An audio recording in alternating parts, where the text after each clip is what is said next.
Good day, everyone. Think I should be live. Oh, almost tripped in my tripod. I think this should work. Hey, everyone. How are y'all? Got a couple things to show off here. How's it going, Franco? So this is the new ski prototype for the snow speeder.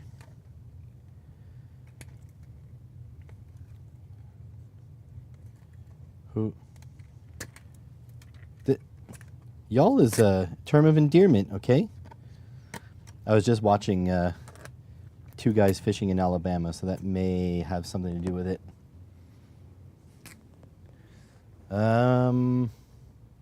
Where is my deburring tool? So yeah, this is the new prototype for the skis. I'm gonna have to print it again because it's not very strong. But the nice part about it is that it did print, but I do need to modify a couple pieces of it. There we go. I need to make a little bit of geometry change to add a little bit more surface because it didn't stick. This lifted like this, so that's why it looks all shitty. And it's very thin, and the base there didn't stick very well. Yeah, they look good. They're quite a bit longer than the original ones. So here's the... Oh, something fell. Something heavy fell. Oh, I think it's a multimeter.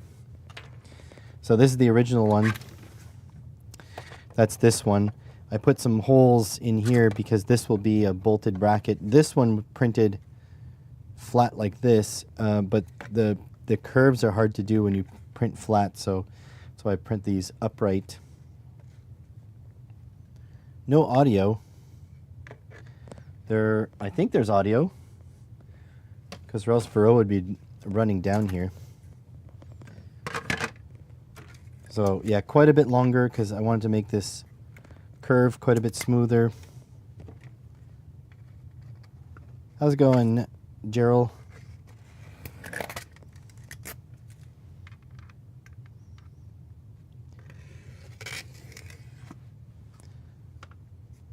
There we go. Man, this is it's so busy in here. Should I do my streams later in the day? Seems like a lot of you are here. So yeah, again, this one, same thing, lifted off the bed. I think they all lifted off. So if I can find my magnifying glass. There we go. So if you see there, didn't print very well. But it's okay, because I need to check the diameter of the holes, see if they turned out okay. And so yeah, the plan is that the ski attachment will be adjustable, and back here will be like some fins if I need it for directional stability. That's 2, and here's number 3. The other thing is, I don't know if you can tell, but these are a different shade of red because this is a different material. Had your afternoon nap. Well, that's good.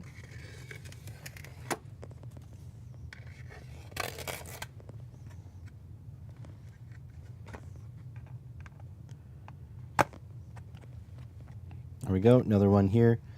Also didn't stick. You can probably see that groove right there. I don't like how these holes are telegraphed.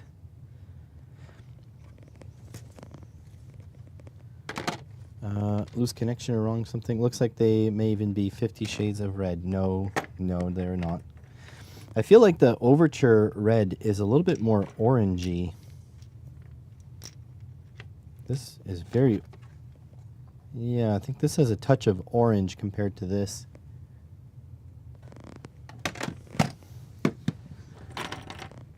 Well, that's all right. Printed my pins. So everything is going pretty well. Oh, here, this is what I was looking for. Looking for one of these to see if they fit in there. Yeah, I think the hole is the correct size. So that's good. So I think I'm good to modify it a little bit and print another go. I was a little disappointed that they lifted off the bed, but what I'll do is I'll add a circle here, probably about 20 millimeters, about 20 millimeters big, maybe that big, in the geometry, and that'll help it stick down to the bed. Be a big circle there. But I think the geometry looks good. I might thicken up the wall on the inside there to try to not to get these holes, because these holes, like, they're going to affect the surface, and like they're not quite closed. Like, I can push them through. Oh, it's actually kind of strong, so it's actually not too bad. It's well bound, but it just doesn't it's not smooth. These things are also not very sturdy. How's it going, Kevin?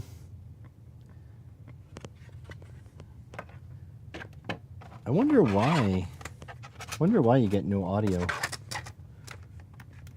Look at that, though. I traced the same circle, so they all fit together.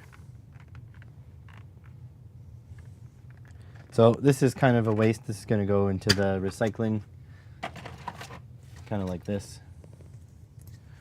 This is a waste as well, but it is what it is. It's part of the process. So I should have 9 of these pins. 1, 2, 3, 4, 5, 6, 7, 8, and 9. Yep, there's 9 pins. And let's see if the pins fit the old shape. Oh, not very easily. I made these too thick, I think. Yeah, they're not very flexible.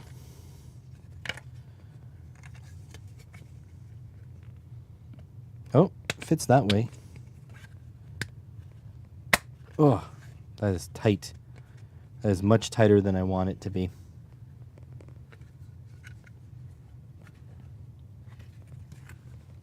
Yeah, that'll have to be... I'll have to make these thinner so that they're a bit more flexible and they fit in the hole, because now I'm pretty sure I'm going to break this part off when I'm pulling that off. So there we go. Another thing to do. Forgot my toothbrush down here.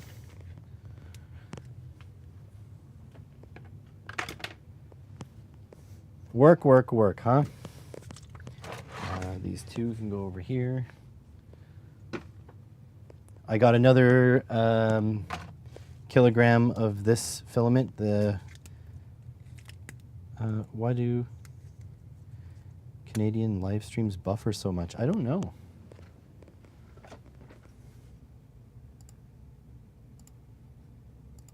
Hold on, I'm gonna try something. This may knock you guys out.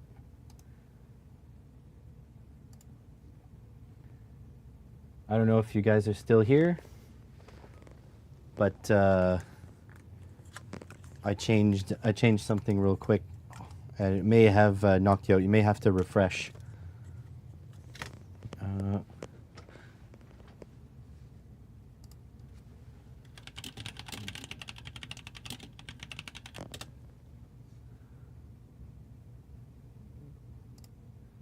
There we go. Just checking your hearing aids. Do you have Bluetooth ones? My old man got hearing aids, and I don't know if his are capable of Bluetooth, but he said he didn't want Bluetooth ones. But I don't know if they said... like, I'm not sure if they'll be honest with him. Because some old people are just, like, very difficult, and my dad is one of them. And I'm not sure, like, if the hearing aids are the same price with and without Bluetooth. I know if I was a salesperson, I would just hook them up with the Bluetooth ones and just not tell them they're Bluetooth. Because my dad doesn't want them, because he doesn't want them to be a requirement to use Bluetooth, but I don't think he's able to articulate, or he's able. I don't think he cares enough to articulate that he doesn't want to have to connect his phone. And as far as I know, you don't have to connect your phone. But that's my dad. He's old. I mean, I'm old, and he's my dad. So yeah, he's very old. Okay, so today, the plan... Oh yeah, I need to print something too. Like 2D print. I gotta send that off to the printer right now. Docs. Not sheets. Docs, you nub. Docs. This one.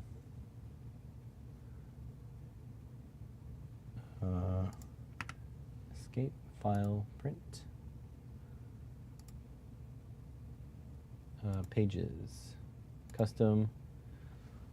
2 to 3. So I wrote a little bit of info. You don't have anything that uses Bluetooth audio. I do. Well, my phone doesn't have a headphone jack anymore, so I don't really have much of a choice. But I will say this. I'm not a fan of cheap Bluetooth devices. I much prefer the higher quality ones because I find Bluetooth on the cheap implementations has a lot of latency. But the higher quality implementations, they have almost none. And so I bought a headset for a couple of reasons. One, so I could edit my podcasts wirelessly, and two, so that I could play video games with my wife wirelessly. And there's zero latency. It's like Logitech's Lightspeed technology, which is kind of dumb to call it that because they all work at light speed, but I think they mean the processing. So it's done on the fly, very quickly. There's no latency, which is nice. But like when I just wear my regular headphones that I would use to listen to music, it has latency. So I'm very sensitive to when like the mouth moves, but nothing, like the audio is like desynced. So yeah, that's why I got low latency stuff. So it is a little bit more expensive for the stuff with low latency.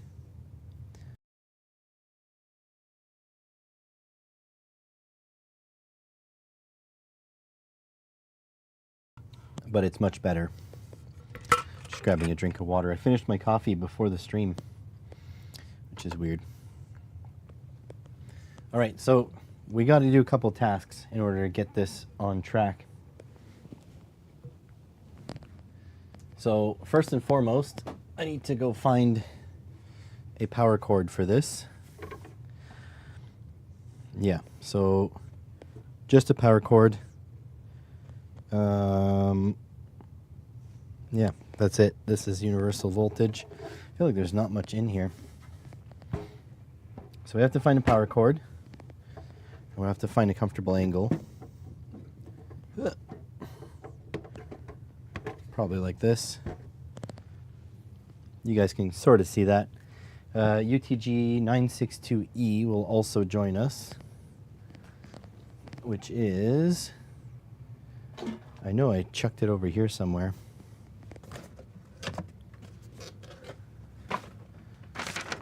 Okay, here's the certificate of calibration, which we're going to need for the video. You guys can barely see that. Gonna need that.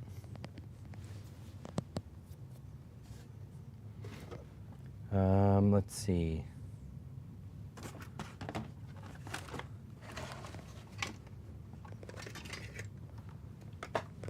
So this guy.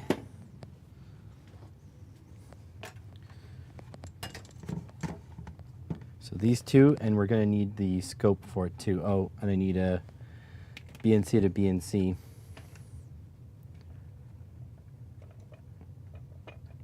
Get off of there. There we go. I know I was supposed to order some BNCs to BNC, but I don't think I did order them. What's this? Is that BNC to BNC? No.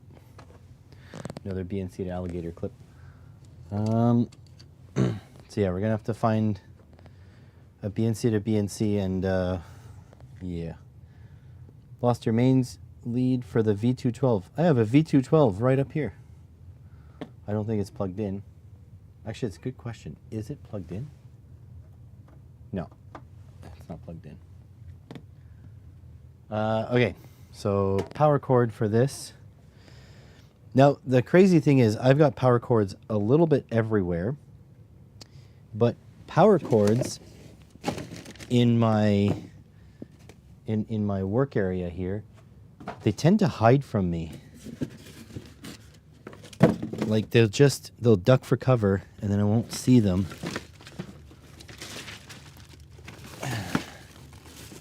And honestly, I think they're doing by purpose. Oh, what's this? What's this? Is this the right? No, that's not the right thing.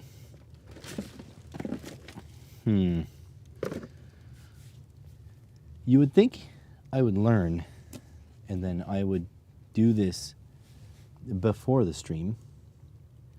But then I guess it just wouldn't be the same kind of stream now, would it? How about this guy? Oh, I've got a power cord. Oh, baby.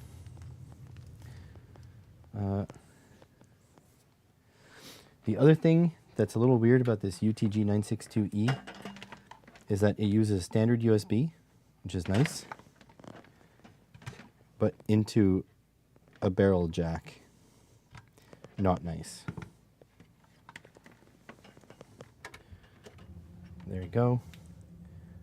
BNC in cardboard box with scopes written on the front.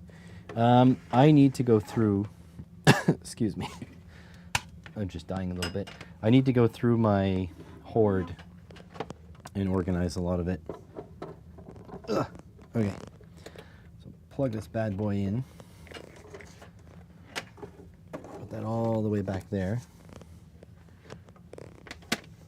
This can go underneath.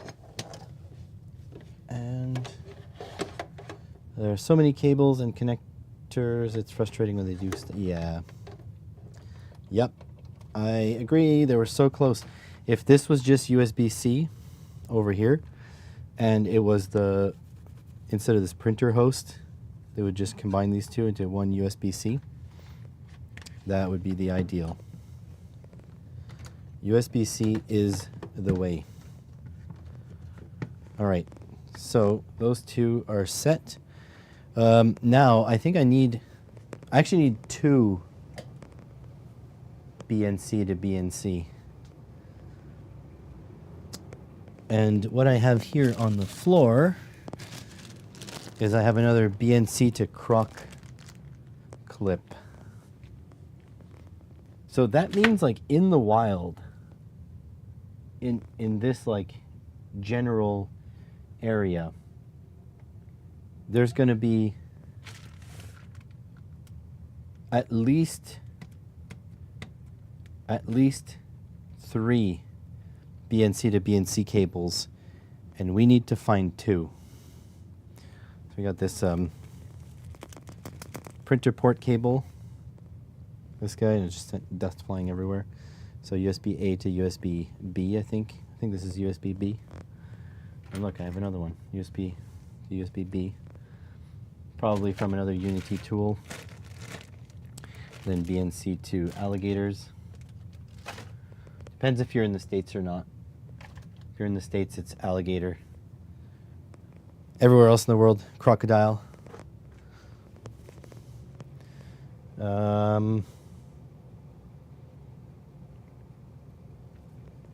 Where would I have put BNC to BNC? So I have like a shelf, like a shelf, like a hook that I've hooked up a lot of wires to, but not the BNC to BNC. It BN seams that way. Thank you very much. I'll be here all day. Okay, let's look over here. I know I'm off camera, but you don't want to see me digging through my pile of junk here. USB printer port. Oh. Okay, some errant HDMI cables, which I didn't put away with, I have a box labeled HDMI. It's not in there. Why would I have not just put it away at the right spot? I don't know. I guess I like pain. But here, I'm doing it now. Good luck. Thanks. Oh, God. My HDMI box is on the bottom of all these boxes.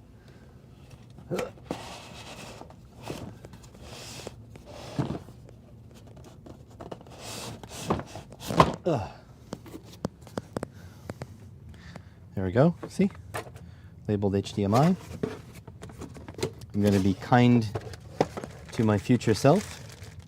Put these HDMI cables in there.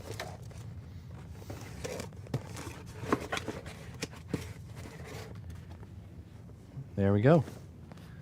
We are growing as people. Okay, now back to the task at hand. Finding a BNC to BNC. Oh, we got one. So that's one. Oh, nope, that's the wrong side.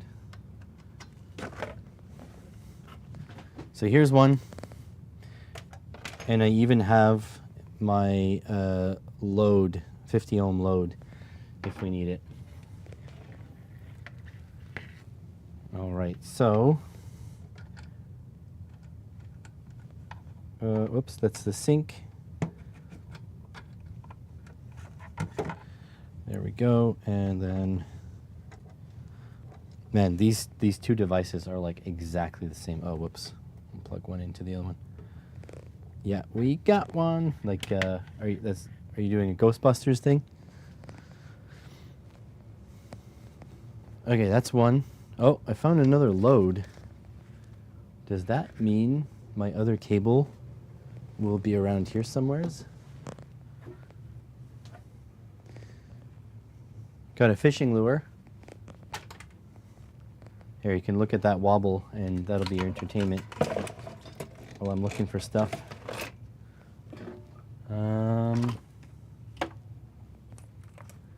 Oh, a spool of wire that is unspooling itself. That's fantastic. Is this an empty filament box, or is this the filament box? Okay, it's empty. I was looking for a roll of filament that I thought I had bought, but I hadn't bought it. At least until proven otherwise. What's this? That's the power cable.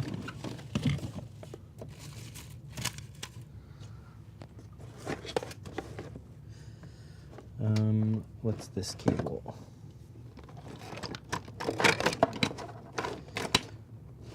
Sorry, folks, this is kind of what you signed up for when you come to my stream. We are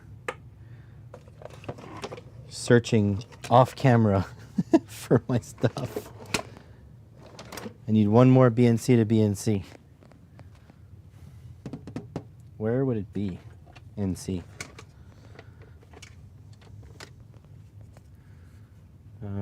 I'm going to stack things over this way, but I feel like I'm going to have to go check this way pretty soon.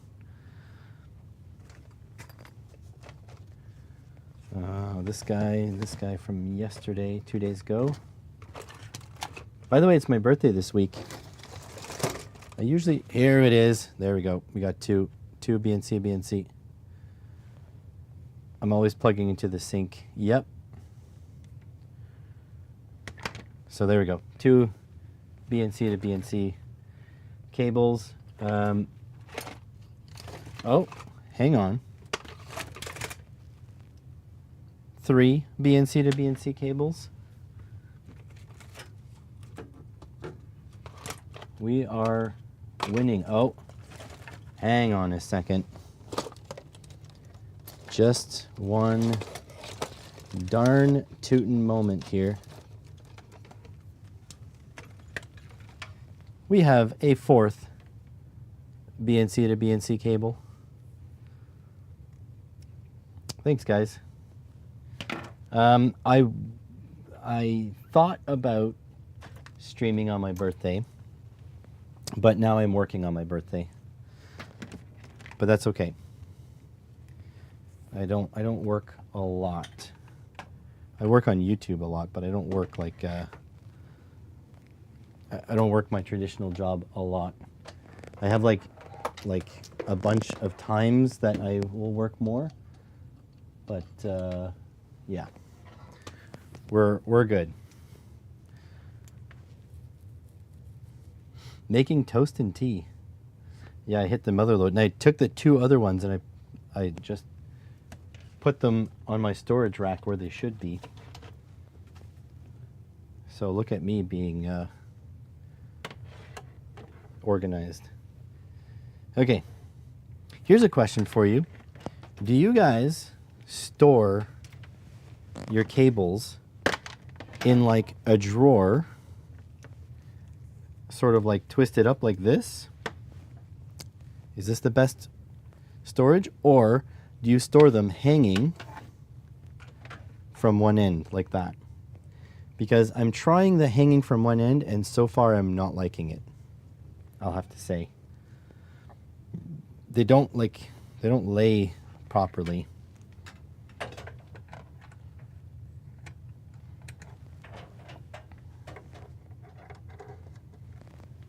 Okay, these 2.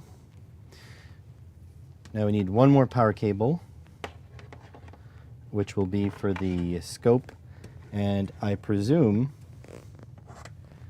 we probably should use the Unity scope, right?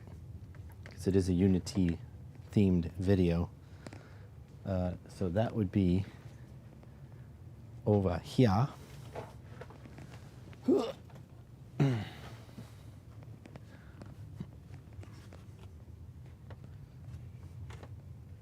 This guy here, and this will be good because the screen is this side, so the video is about this, but we need to fit this in frame as well. This is a mess, isn't it? All right, so channel 1 will be the 1042X, and channel 2 will be the UTG 962E. Let's play with these a little bit so that we can get a little bit more familiar with them, because I know the interface takes a little bit of getting used to. So let's plug that in. Oh wait, and we have to also find a power cord for this. I forgot. That's not going to be a big deal though. I have a long power cord somewhere that I had found. But where did it go? That's the question.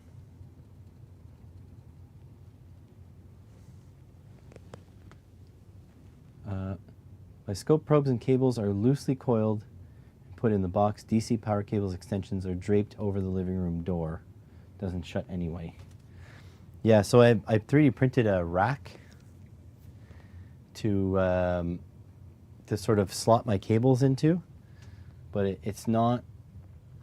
I can't easily see both sides of the cable, and so that means that I know for sure what one side of the cable is, but I don't know for sure what the other side is. So for example, like I'll have this, so I'll see that this end, that's crooked, first of all. It's interesting. But I'll see that this end is a banana, but then is the other end a crock clip or what? So this side, the other end's a banana, but it's not easy to tell. How's it going, Johnny? How you feeling? Any better?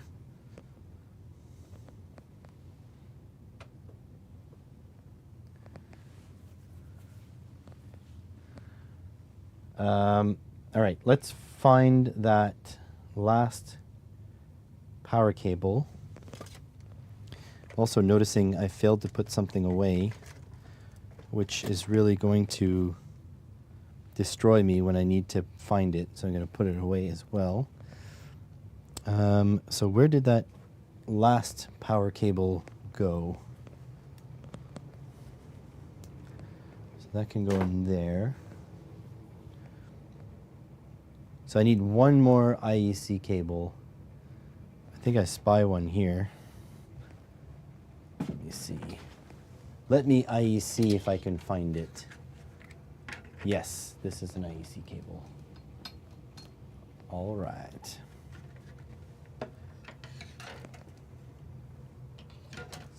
This guy. You can turn off this auxiliary light. Don't need that. Know nothing about that.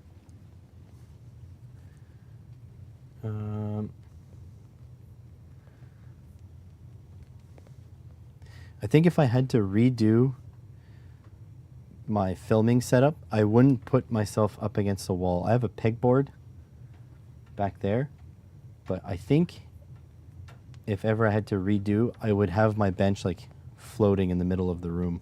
I think that's the way to do it.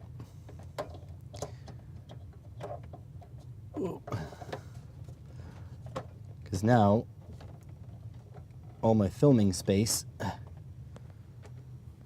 is all taken up by equipment. Now I'm having issues plugging and unplugging stuff and all that kind of stuff. All right, plug this bad boy in.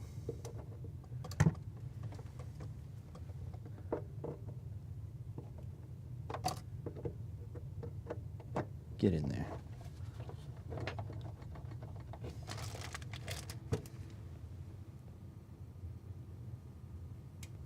There we go. So you guys are going to have a little bit of a hard time seeing, but the camera will have to deal with that. This,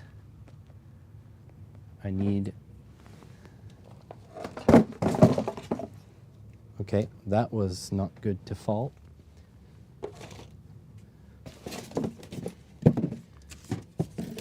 I swear I'm going to get organized one of these days. Not today, but one of these days. I just need to wipe the face of this because it's full of dust. Dusty old bones, full of green dust.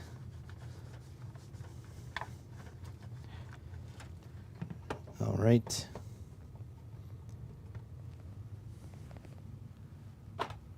All right. So, let's turn this one on. I'll tilt it up for now so you guys can see a little bit better. Let's turn the menu off. So let's, on this one, work on channel 2. So I got 1 kilohertz wave here. If I go channel 1, oh, it's on. Let's go, well, wave. 1 megahertz wave, okay, sine wave. 1 volt peak to peak. Let's swap that. I know it's a little hard for you guys to see. If I lower this for now, does that make it better? A little bit. Getting more and more organized. Even started to document your projects. Very nice. I'm starting my documentation too. All right. Oop. So if I go here, oh, no, no, no, return. So sine. There we go. Amplitude, let's go 5 volts peak to peak. And then let's auto set here. So that'll show up. Okay, bang, that's good. So we got like 1 megahertz, 1.0 0.00002 megahertz. That's good. I'm just curious if I how would I zoom in? Yeah, I don't really know. Okay. So that's good. So let's send out this guy 1 frequency, yeah. 1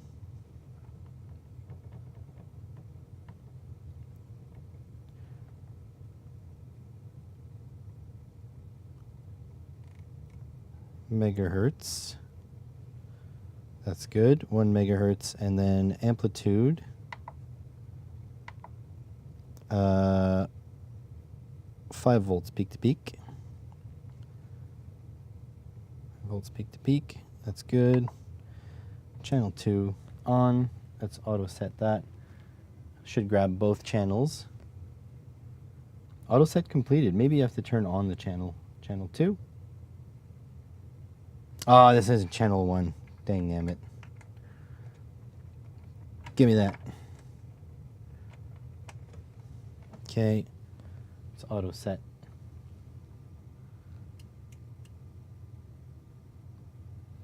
Okay. Probe is at 10x, so let's grab this one, probe.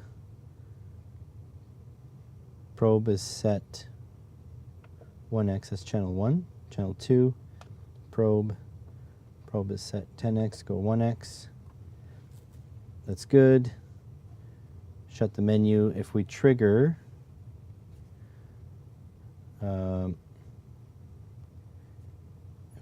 on channel 2, then yeah, there we go.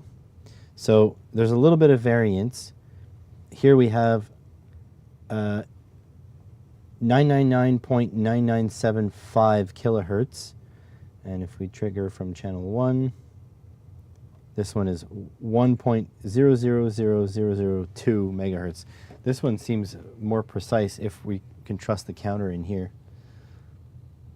So that's good. Did I finish my thought?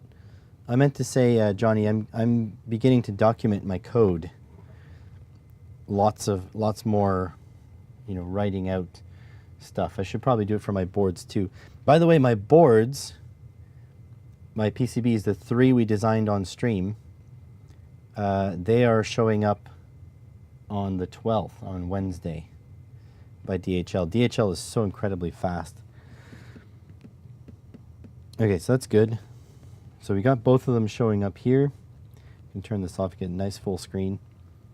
Oh, another idea I had. I'm going to write this down.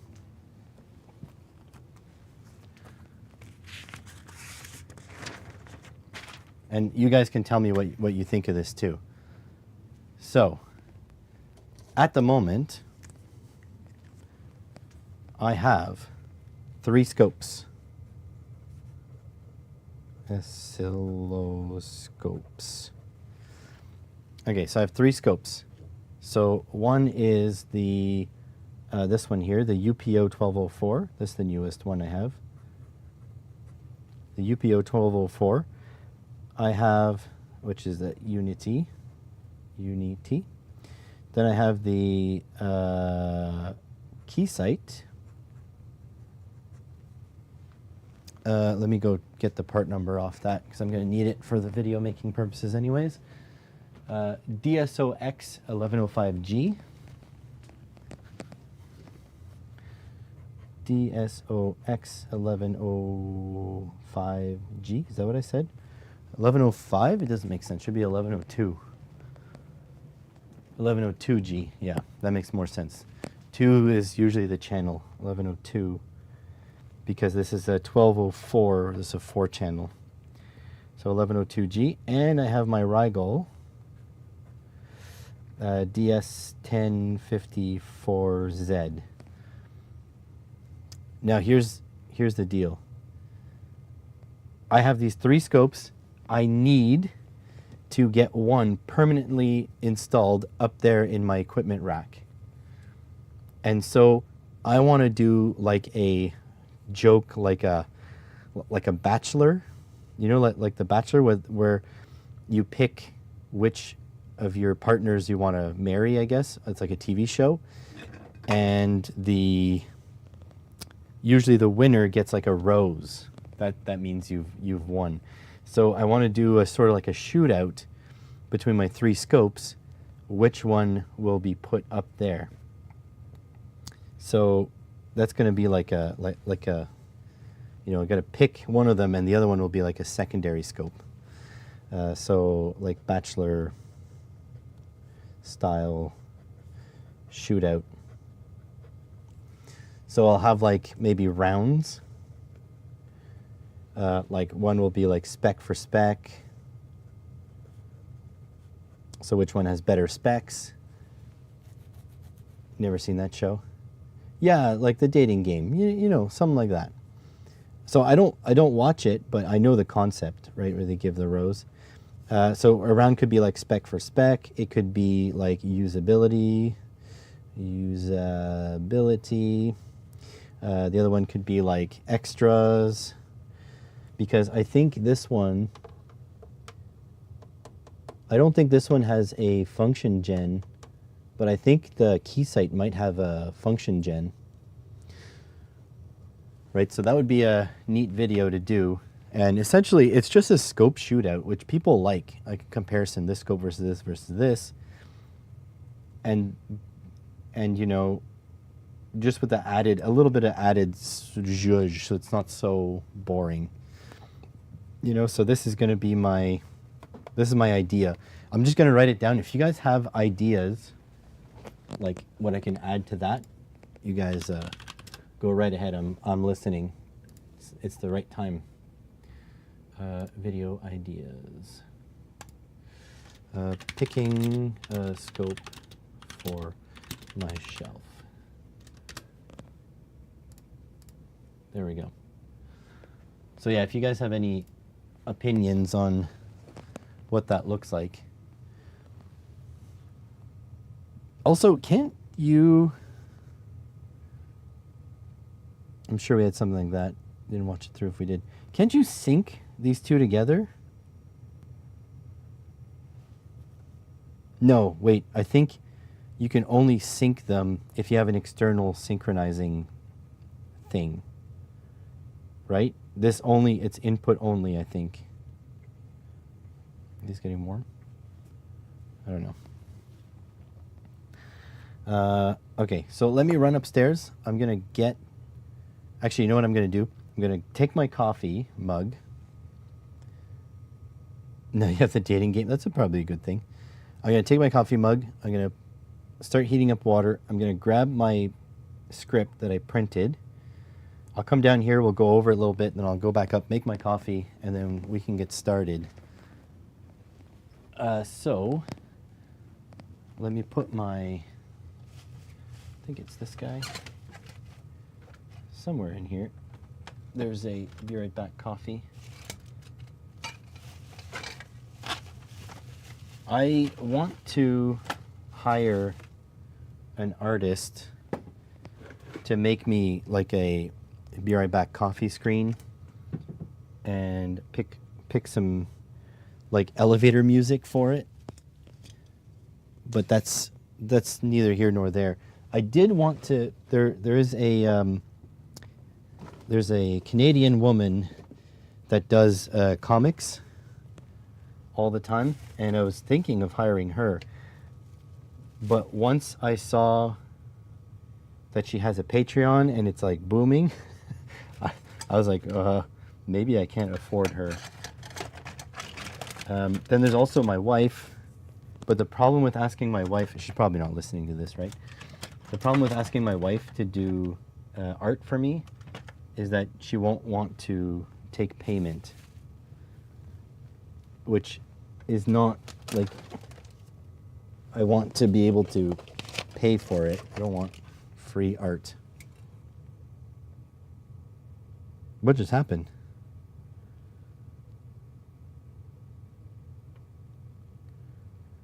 These two guys just shut down, right? You just saw that?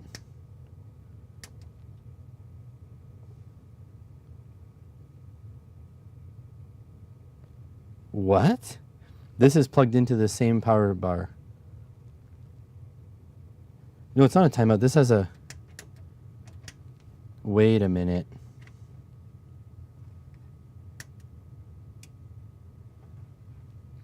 I think this draws too much current for that USB.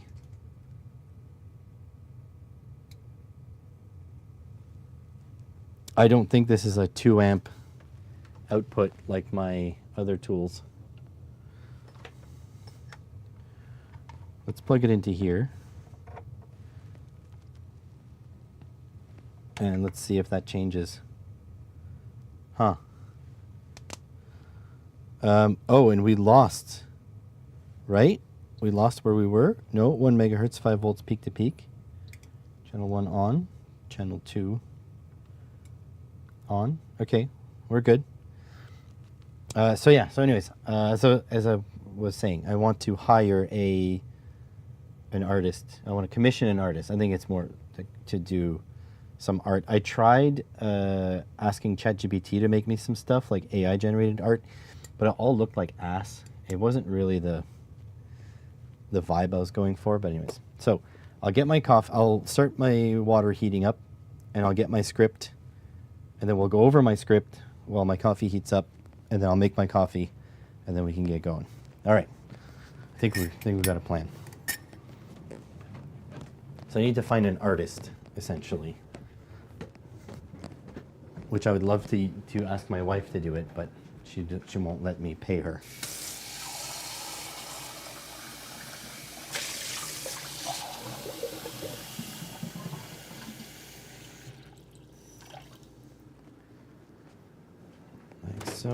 Like so.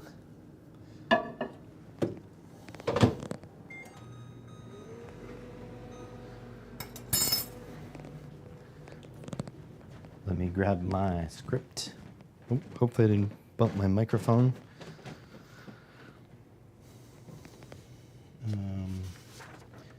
This guy and these two guys.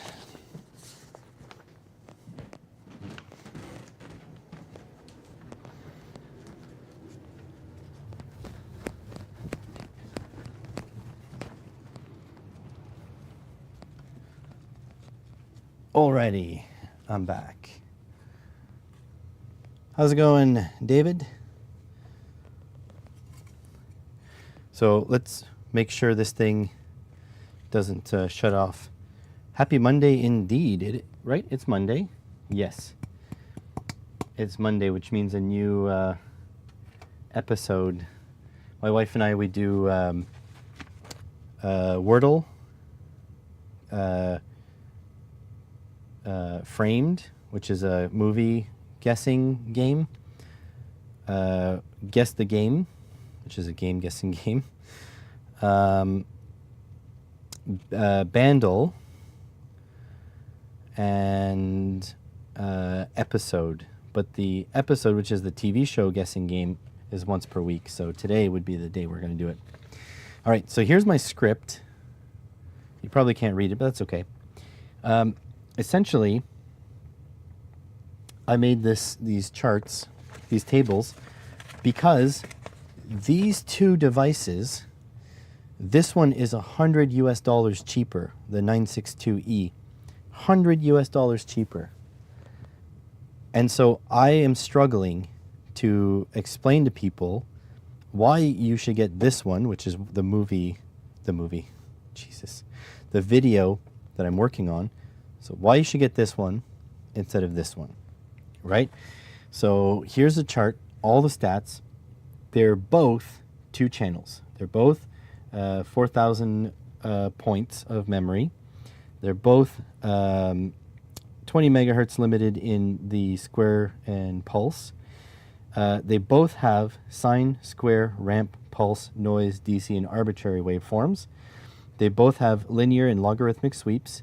They both have frequency counters from 100 millihertz to 200 megahertz.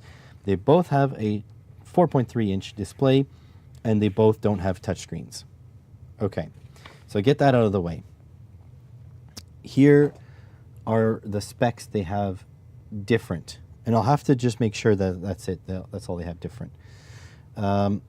So frequency, max frequency on this guy, on the big boy, the $100 more expensive one, is 40 megahertz, whereas this one is 60.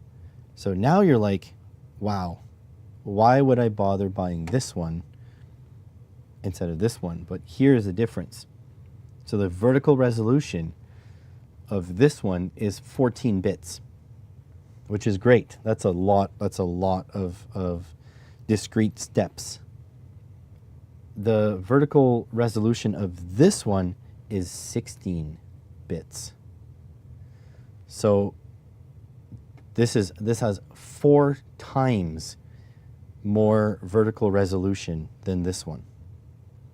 So that's one of the places where that money comes from.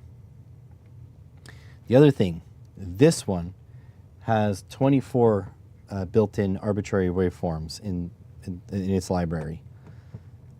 This one, it has 200.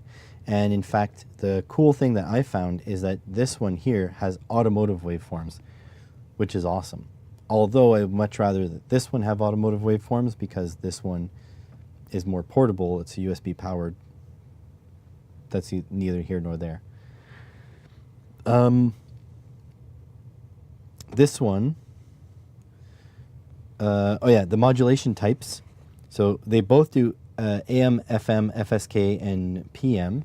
So PM is phase. Actually, I printed the definitions. So FSK, AM modulation, FM modulation. One is amplitude, the other one's frequency. So it changes amplitude to indicate zeros and ones, and the frequency it changes the frequency for zeros and ones. Then PM is phase modulation, which I'm not quite sure what it looks like, but regardless. But then FSK is frequency shift keying, which is a digital way, right? Oh no, wait. AM, FM, and phase modulation, those are analog. Okay, this is what's going on. Those are analog. Frequency shift keying is like FM, but digital, and they can both do that. But this one, the big boy, it can do phase shift keying and amplitude shift keying, which is the digital version of AM and PM. And this one also does PWM phasing. So that is the big difference. Also, it's not in the specs, but I suspect you can do, back. I suspect, return. There you go, back, wave. How you go back? No, I'm not triggering on anything.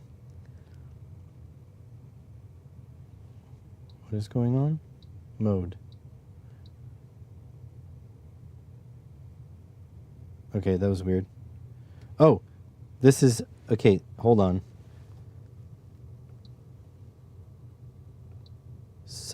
Something is not right here. Because right now this is phase keying, and I don't remember how to get into their mode. Phase polarity.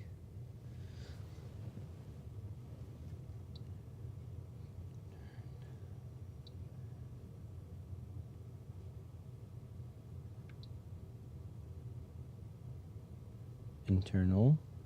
Return. Uh-oh. Okay, modulation. There we go. So we got AM modulation. How do I change? I don't want any modulation. Front panel connectors versus side connectors. Not a fan of side connectors. Yeah. I kind of agree with you. One of my points is this doesn't fit in a instrument stack. So like here you can see the modulation is happening, the AM is happening. But how do I turn off the modulation? Do I just go depth 0%? Is that acceptable? Return. So right now it seems to be in a sine wave.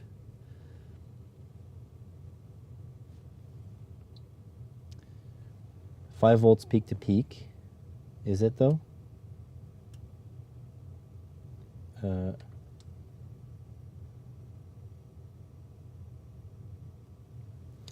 Peak to peak, yeah, 5 volts peak to peak. That's correct. Channel 2 is on. But channel 2, what is going on? Something is wrong here. Because I'm not getting 5 volts. I'm getting 5 volts peak to peak on channel 1. But I'm not getting 5 volts peak to peak.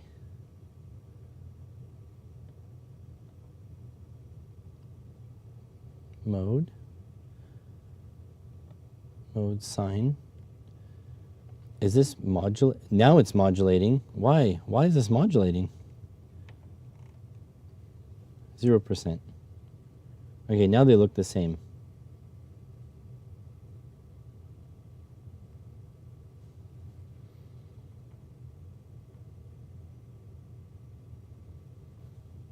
Back to wave. Okay, this is the regular. If I trigger on channel 2, okay, we're good. Whew, scary. When you got lost in the settings, you turn it off. Yeah, I guess so. So far it looks like this USB port is kind of weak because this is not turning off. This one did. All right, let me grab my coffee and we'll get ready to film.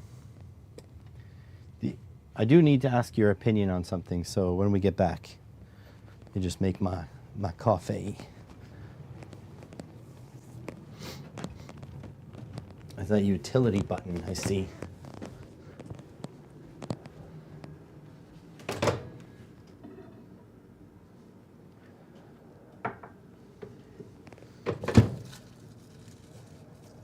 Two sweeteners, because you are what you eat.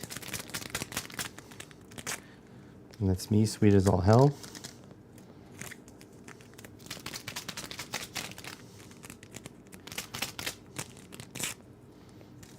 Also, if I had sugar, I would probably be diabetic, the amount of coffee I drink. Going for the decaf coffee today.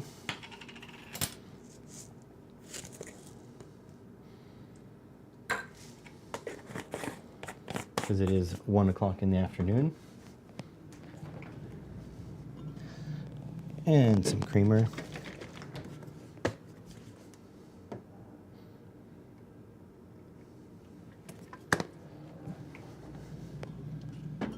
There we go. I'm going to top it off with a little bit of water because I went a little easy on my water.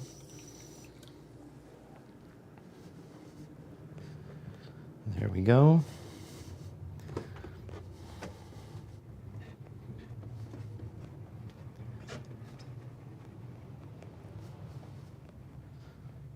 Oh boy, almost spilled. All right. Welcome back. Okay, let's see if we can figure out how we get, I think it's utility, no, wave, and then mode. Oh, okay, you turn off, I see, when the mode is on. That's how you do it. Okay. So scale. 5 volts. Oh, this is 10 volts peak to peak now. Why is the... Okay, we have to figure something out here. Oh. Why am I getting... let me do this. Source. Channel 1. Why am I getting 10 volts peak to peak when my thing here is set for 5 volts peak to peak?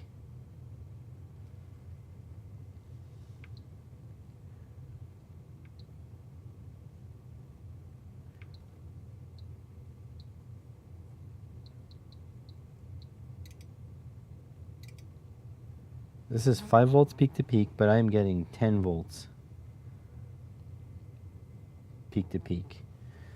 Okay, give me a second. So my probe is at 1x. 5 volts per division. Yeah, that is 10 volts peak to peak.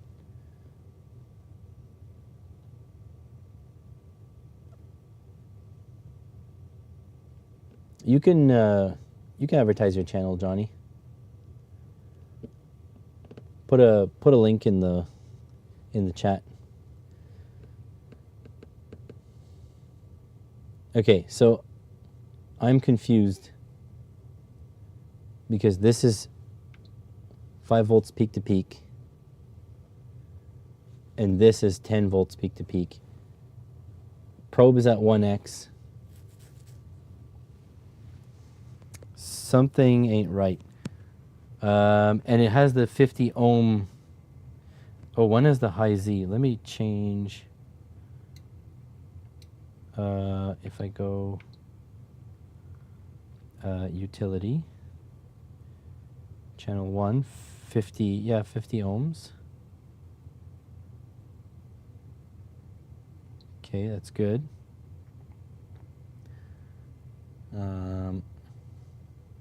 Yeah, YouTube removes stuff. Well, it's the artists that choose to put their stuff. They sign exclusivity deals with other places. So if I go trigger on channel 2, this is 5 volts per division. Yeah, 2 divisions. It's 10 volts peak to peak. But this is also set to 5 volts peak to peak. Is 5 volts PP, does that mean something different than peak to peak?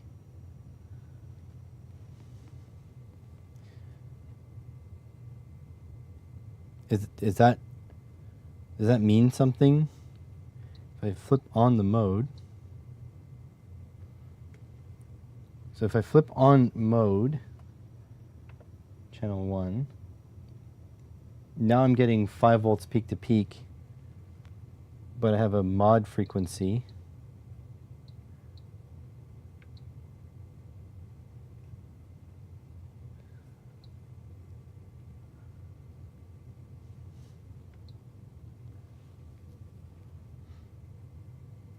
I have no idea.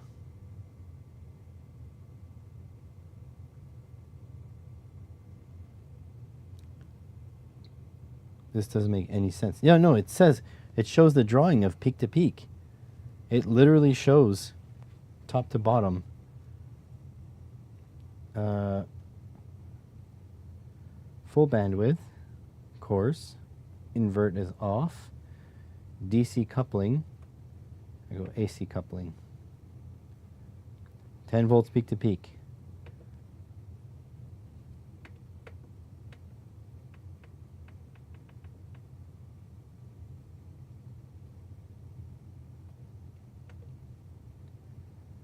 DC coupling, full bandwidth, label,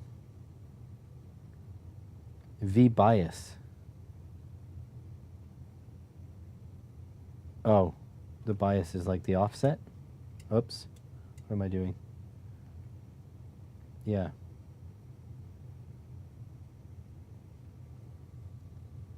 What is going on?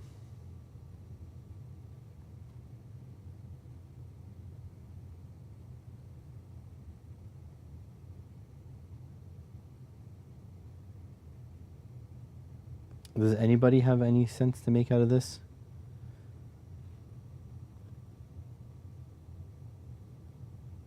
Why a 5 volt peak to peak signal would be giving me 10 volts peak to peak as read by my, and like even if I switch the probe to 10x,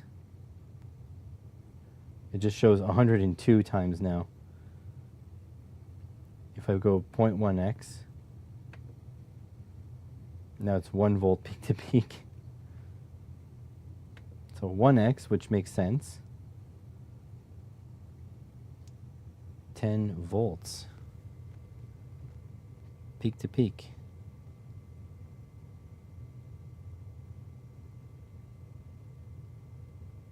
I'm so confused. So if I go 1 volt peak to peak, it's 2 volts peak to peak.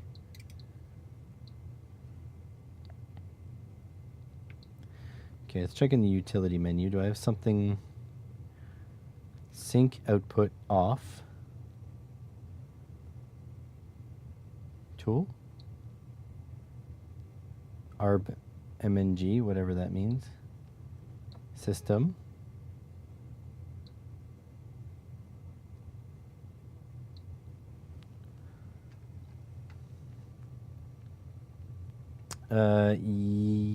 Yes, so that's channel 1. Anyways, channel 2 is off. You can see a little green light there. 1 channel and then auto on the scope. Sure, so let's turn off that one and go auto set.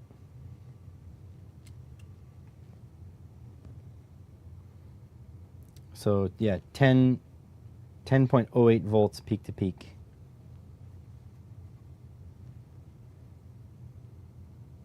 Let's, I don't know, let's load down the channel.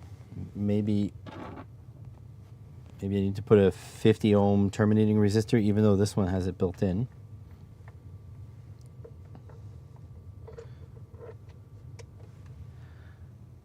Oh. We have 5 volts peak to peak now.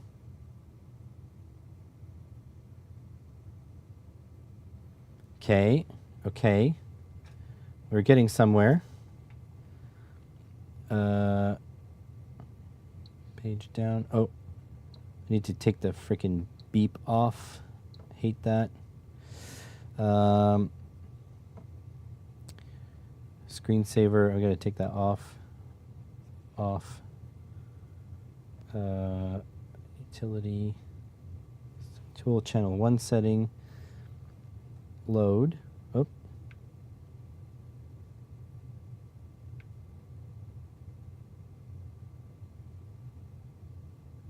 How do you get down?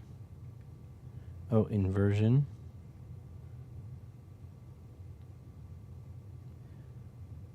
Trying to get to the load.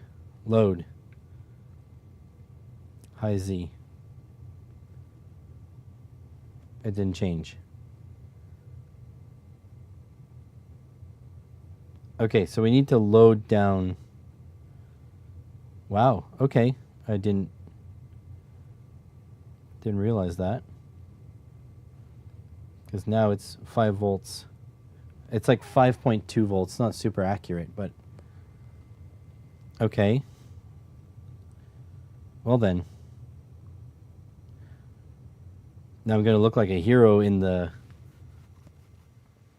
video, but really I was just an idiot and I couldn't figure it out until now. Do you guys think it's a good idea, by the way, oh, no.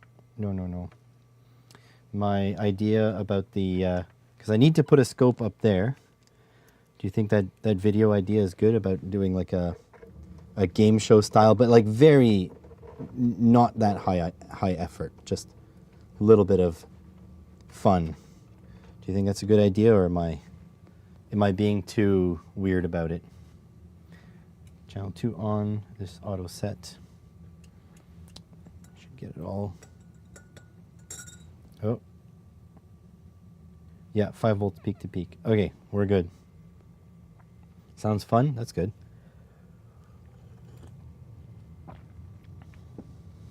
Excellent. So that works. This thing is quite loud. Or is it this thing?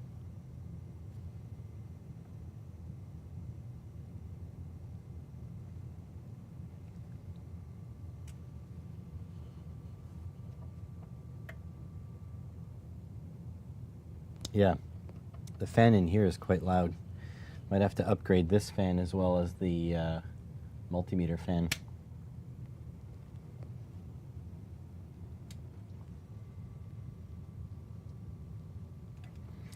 I don't know if it's enough to notice, but here, let's try this. Oh, this one has no batteries. I was like, oh, this one reset, but yeah, of course it reset. Because this turned off. Dang it, I have no batteries.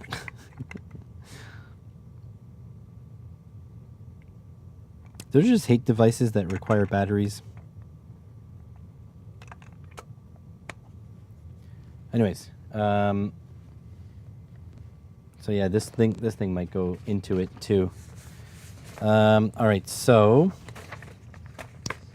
my intro is essentially that, like, I'm in a weird situation. Okay, because Unity sent me this, but they also sent me this. This one is $100 cheaper. And if you look at the stats quickly, you would be hard-pressed to figure out why this thing is more expensive. Then I think I'll list the stats. I'll put the stats on screen.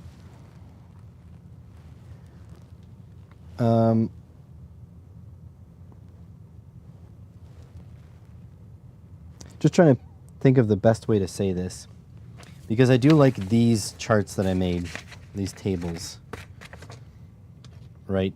Like, these specs are exactly the same. Maybe I'll say, because they have so much in common, that I'll put this one on. I think that's what I'm going to say.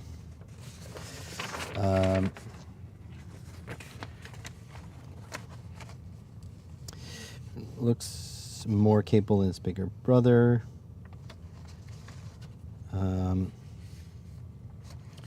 Cheaper, and it shares a lot of the same stats.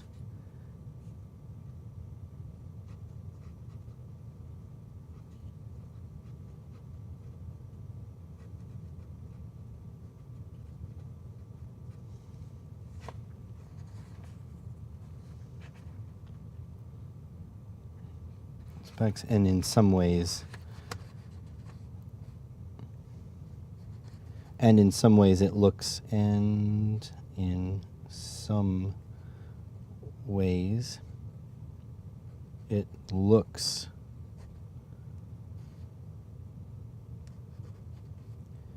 back to here. Okay, it looks more capable than its bigger brother.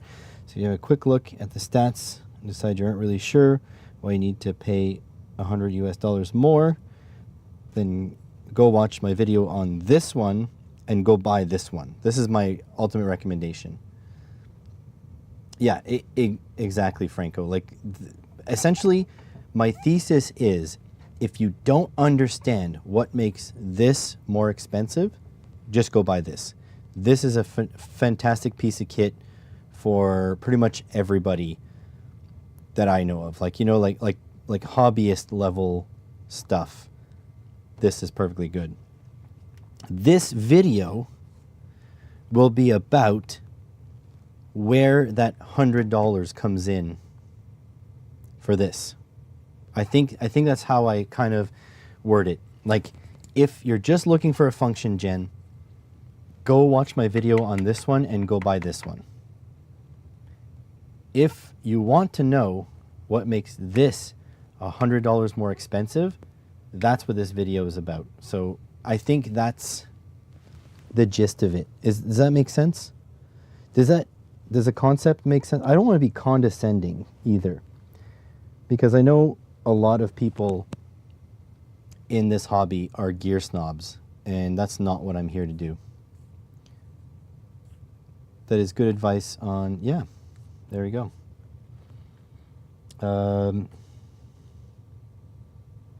Okay. Then I say, first things first, my points. So here are my points. This is all what I came up with last night. To be honest, this machine is a bit out of my wheelhouse because Banggood had sent me one of these a while ago, and I love this thing. Already, this is beyond my capabilities. So when UNT sent me this one, I was like, nice, thank you. Well, you know, I'm not going to say no to free piece of test gear, but I'm now struggling to see why this is better than this. So last night, this is what I did. Number one, and I'm just passing it by you guys so to make sure it makes sense, and then we'll film it. But number one is this one comes with a traceable certificate of calibration. So in some workplaces, in some lines of work, if you don't have this, you can't even use your device. It needs to be traceably calibrated. So that's number one. So already in some workplaces, the certificate is the $100 easy. Right? I don't even know how much it costs to get something calibrated, but probably it's going to be like $100. I don't even know if you can calibrate this traceably. So that second, form factor. So you mentioned, who was it? Was it Gerald? I think Gerald mentioned that the wires coming out the side was less nice than the wires coming out the front. And I think that's reasonable if you stack your gear. Right? This is all front access. This one is side access.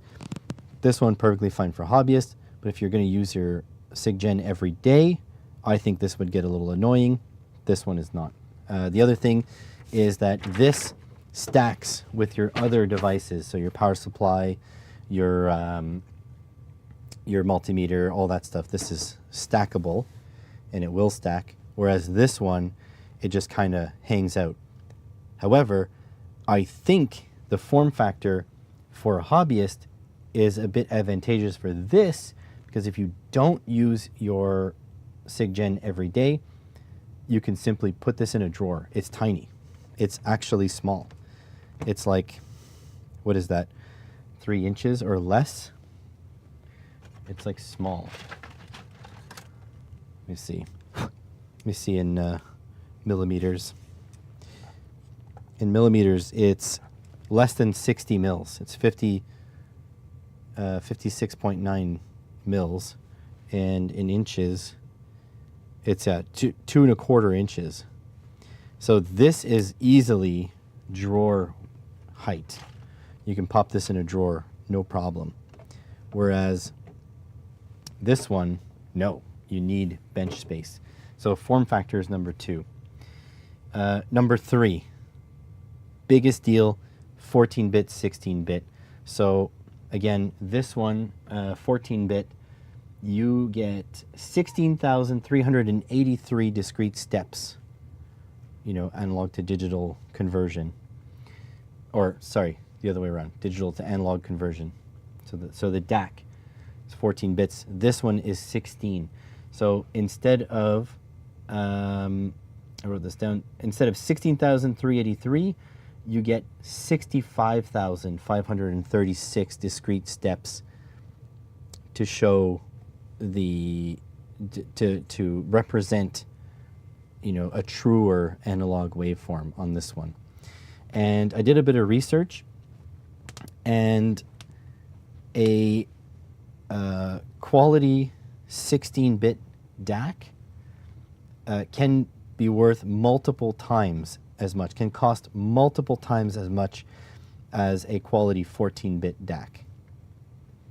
So there we go. Okay, Franco, I mean, that makes sense. And, you know, that's another thing, form factor. If these really annoy you, then maybe the $100 is worth it for you for this one, right? And if these annoy you, then you save yourself $100. That's pretty good. So yeah, that was that. then I say, excuse me.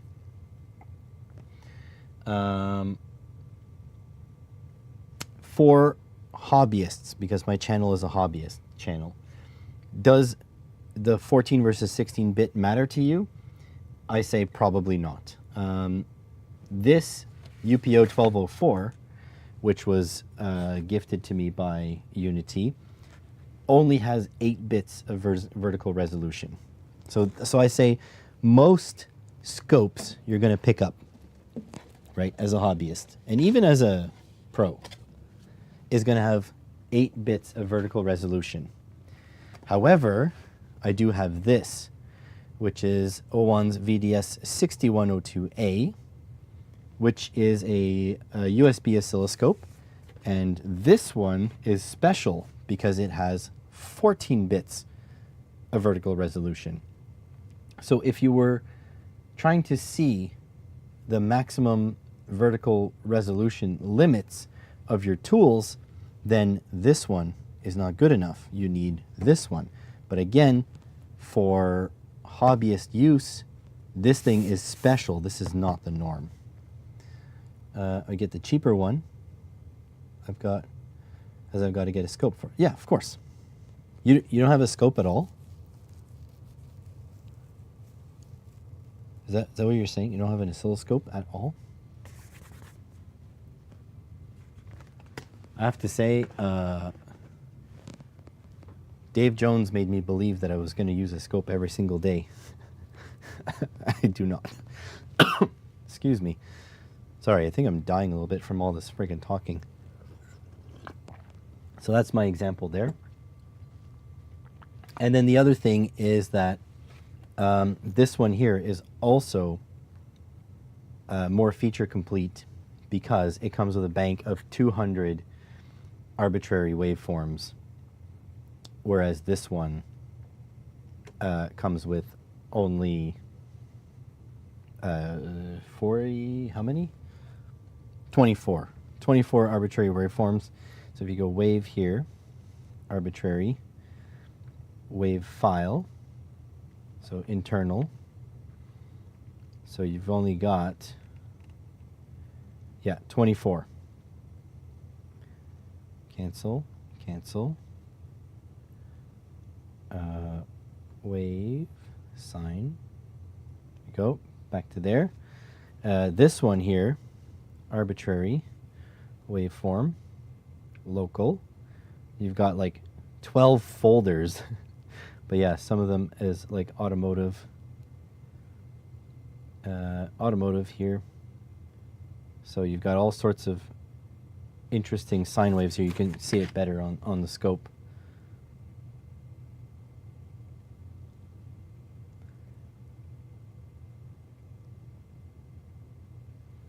And then even if you go to engine, I think is some more. Yeah.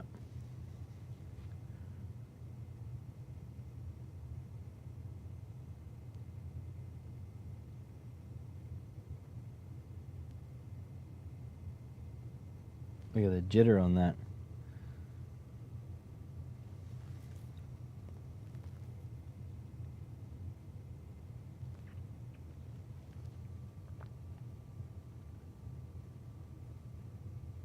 So these are modulated waves, which is interesting.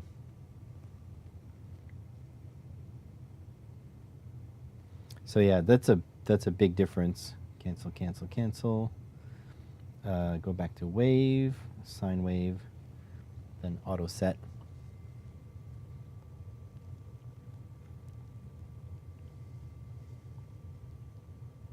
Scopes have gone up. Well, sort of. I guess the bottom end of scopes has come up a little bit, but like you can get. Hang on a sec. You can get a Handtech scope for very inexpensive today. Let me. Did that knock my mic out? No, I smashed my mic on my chair. Like I think you're right in some ways, for sure. But if you go Gerald, are you Canadian or American? Like what country? Let's go screen.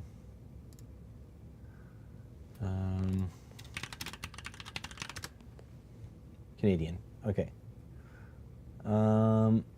So here we go. SDS 1102, 2-channel scope, essentially $250. And don't forget there's a discount going on right now. So like it's not free, but that is pretty cheap, and it's 100 megahertz with 1 gig samples per second.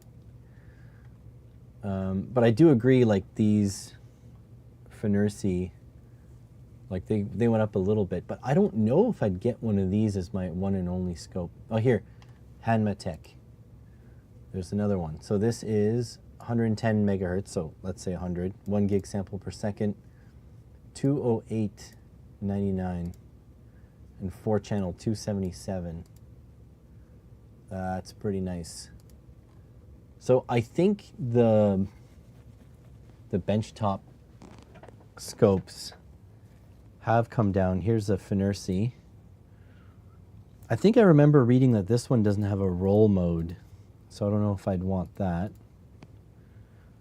But let's check Amazon.ca, because I know when I was starting, there was none that cheap. Like in 2016, 2018, there was none that cheap. What area are you in, Gerald? You want my Hitachi V212? If you come get it, you can have it. I don't know what to do with it.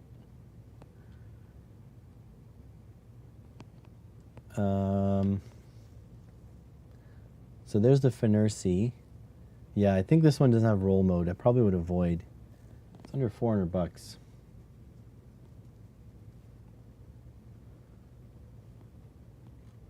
So there are some stuff. There's a Handtech DSO2 D15.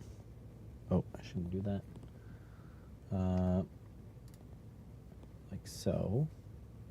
6% off. That looks nice.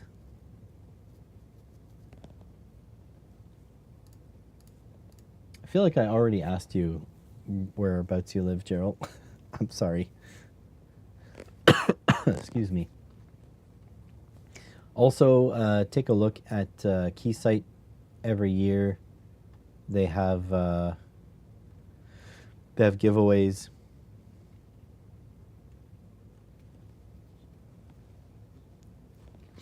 I mean, there's a couple of them. Check your Facebook Marketplace as well. Universities roll through them. Near Toronto.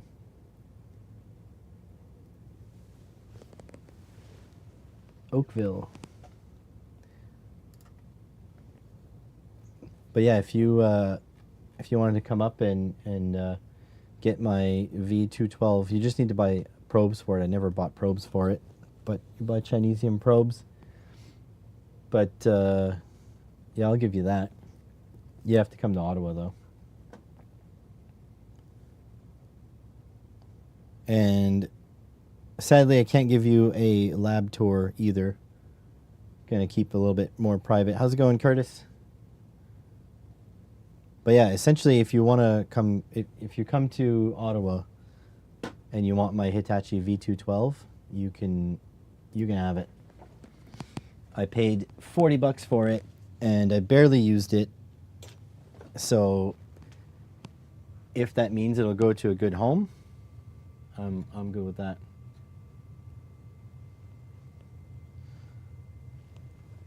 All right, so let's set up the camera since we know what we're doing approximately.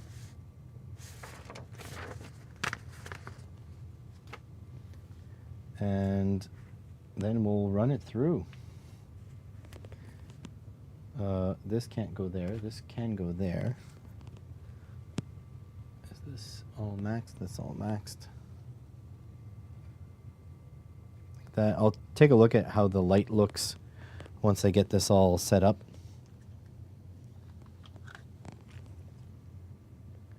You give it some thought? Good. It's not going anywhere for now. So you got that. I probably, you know, if you give me a heads up that you want it, I'll probably end up making a video with it just so I can get my $40 worth.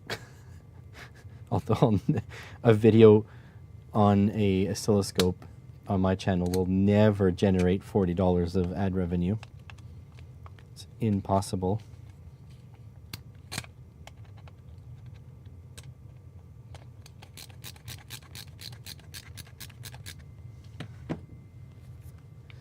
Just will not happen. But at least I'll get to use it a little bit. Okay, so this, how's it going, Adam?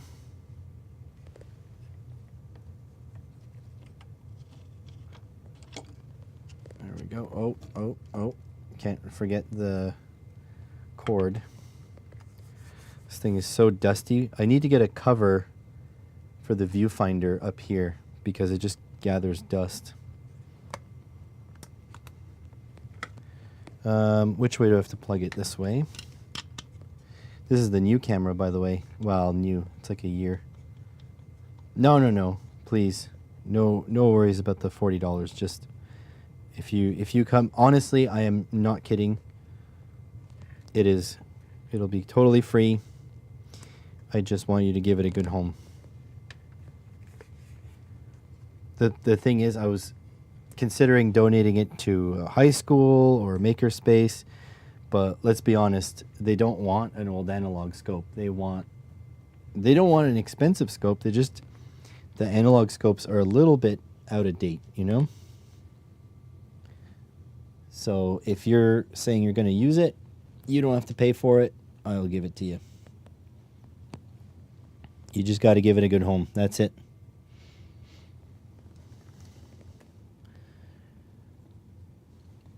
And honestly, right now,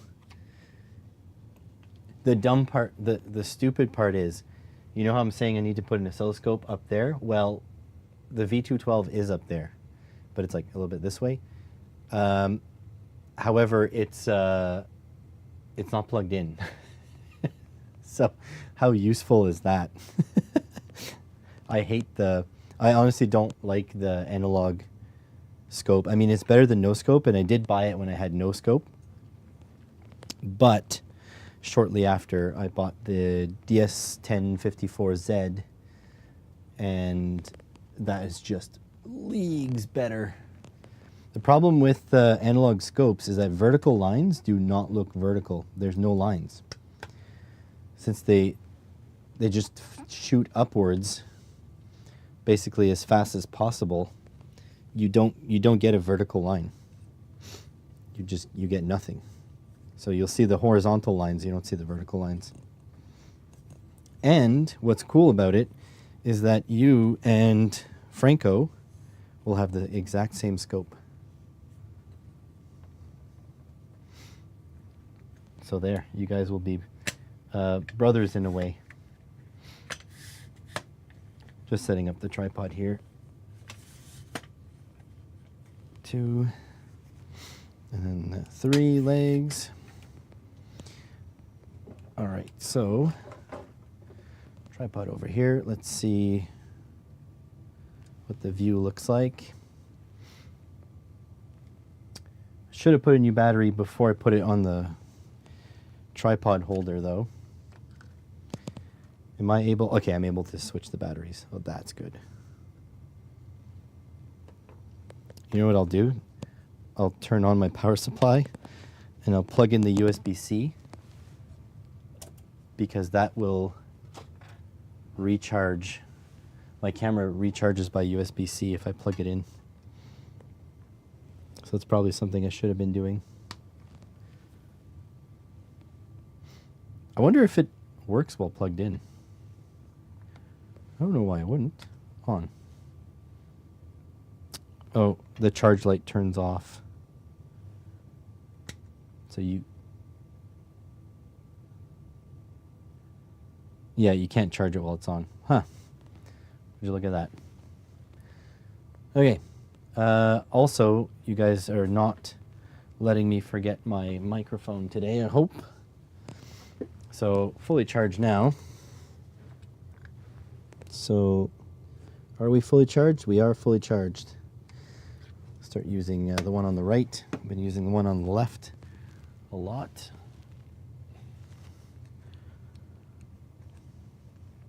These microphones are going to be great for when I do in-person podcasts. At some point, I'm going to go to the giant satellite dish out in the West End and have a podcast out there. It should be good. All right, so that is in there. That is in there. Good. Okay, so I won't have this on. I won't have it charging. Let me do the framing with the live view. Okay.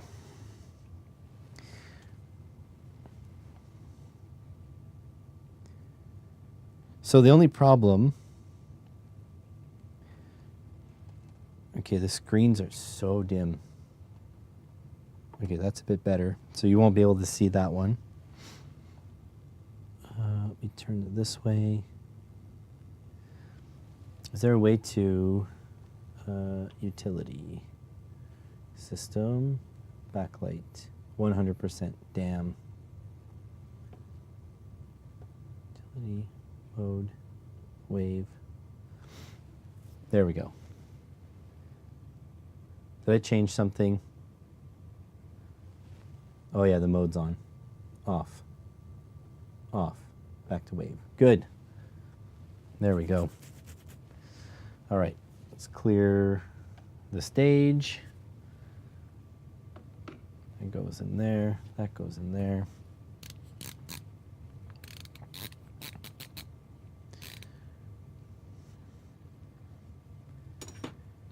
Okay, I'll have to get some... My God, I keep coughing.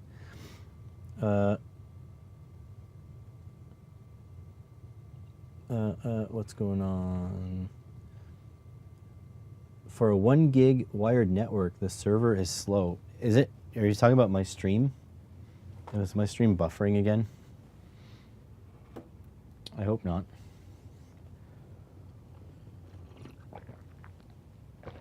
This might be a very boring video for you guys. I'm so sorry. You guys won't be able to see much about what I'm doing. Okay, so grab my paperwork. All right, let's see if we can do this. Let's see if we can do it in one take. Are the light levels good? I think they're good. I think we're okay. All right, let's give this a shot. Let's see what it's doing. Oh, your NAS drive.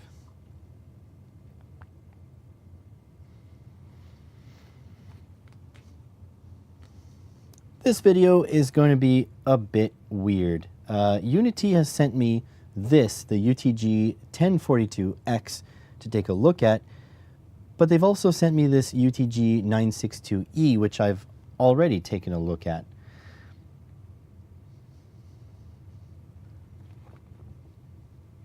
This puts me in a little bit of a weird situation. You see, the UTG 962E is about $100 cheaper than this guy, and it shares a lot of the exact same specs. In some ways, it even looks like it's more capable than this one, the UTG 1042X.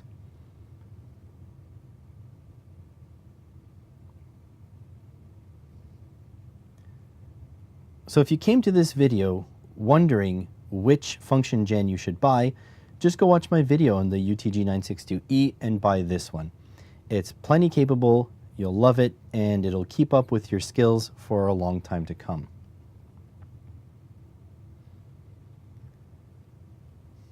But if you're intrigued on why this thing is priced at $100 more US than this one, that's what this video is about. So let's dive into it.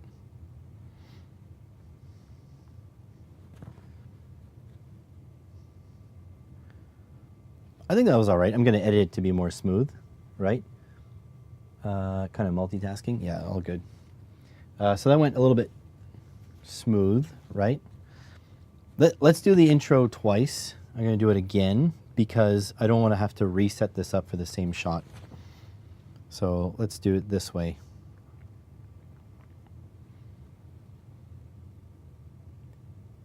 This video is going to be a bit of a strange one. Unity has sent me the UTG-1042X function generator to have a look at, as well as this UTG-962 function gen, which I've already looked at. This puts me in a bit of a weird situation. You see, the UTG-962E is about $100 cheaper, and it shares a lot. This puts me in a bit of a weird situation. You see, the UTG-962E is about $100 cheaper, and it shares a lot of the same specs with its bigger brother. Some of those specs, at first blush, even make the 962E look more capable than its bigger brother. At first blush, some of those specs make the 962E look even more capable than its bigger brother.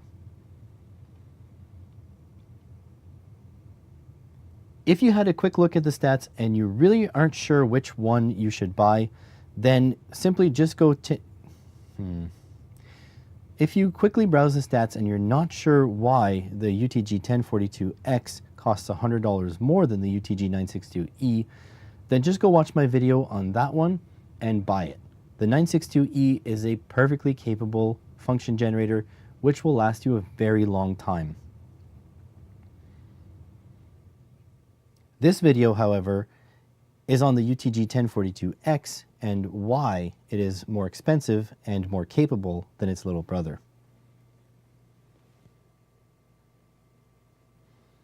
Between those two, I should be able to mix and match some takes. I should be able to get it. It's going to be hard to mix because I have this going on, some animation, but I think people understand if I have cuts. There's no problem there. I think a lot of this will be just talking stuff. So I'm probably going to take some footage of me just messing around with the function gens. Once I do my pieces to camera, then we'll like combine those in post. I need to drink something though. My coughing is kind of annoying.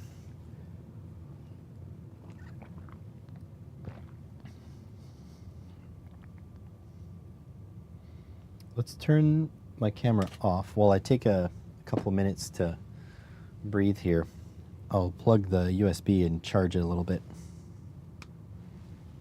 Too bad I can't charge the microphones like that, right? They need to go back in their box.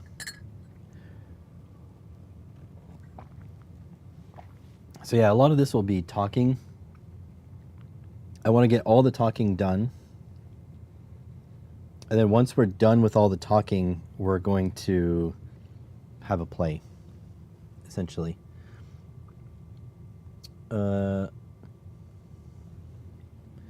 It's not the cough that carries you off. It's the coughing that carry you off in. Wow. Nice one. I also want to take this opportunity to thank you guys for joining me, because it's a lot less lonely to do this with you guys in the chat instead of just me repeating the same lines over and over.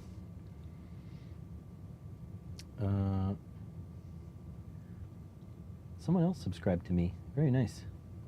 I still have the notifications for the people who subscribe to the live stream channel.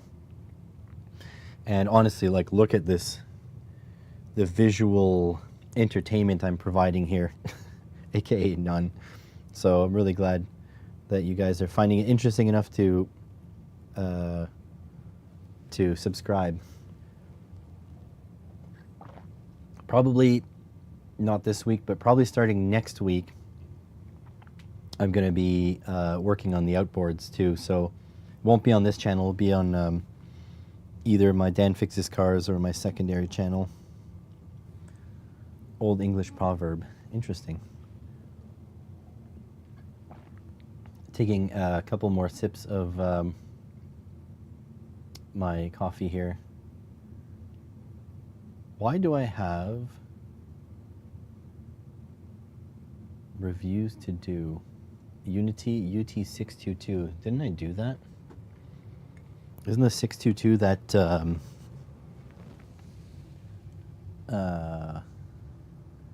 not the multimeter, but the, what do you call that thing?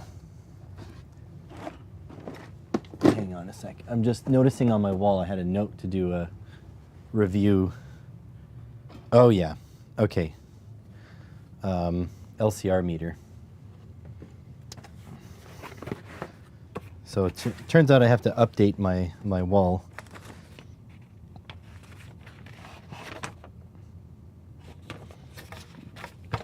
This guy. Yeah. This guy. LCR meter. Forgot all about this thing.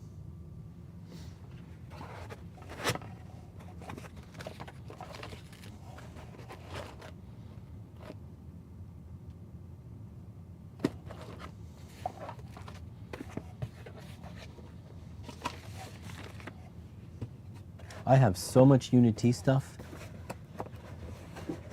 That's insane. And this was before they sent me stuff. Like, I was buying Unity out of pocket. When Banggood was asking me if I wanted stuff, I would ask for Unity stuff.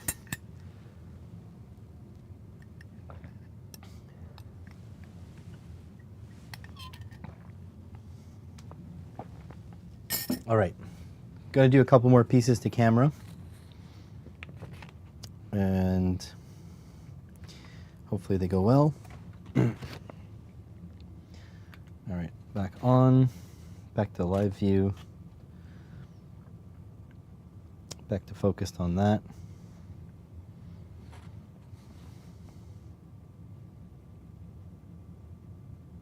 Oh, I thought I hit record, but I didn't.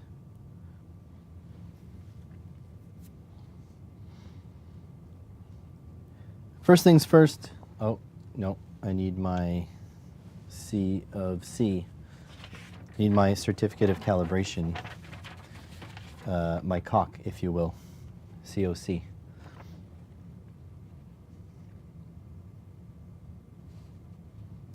Doesn't have one of these. He automatically disqualified these. First things first.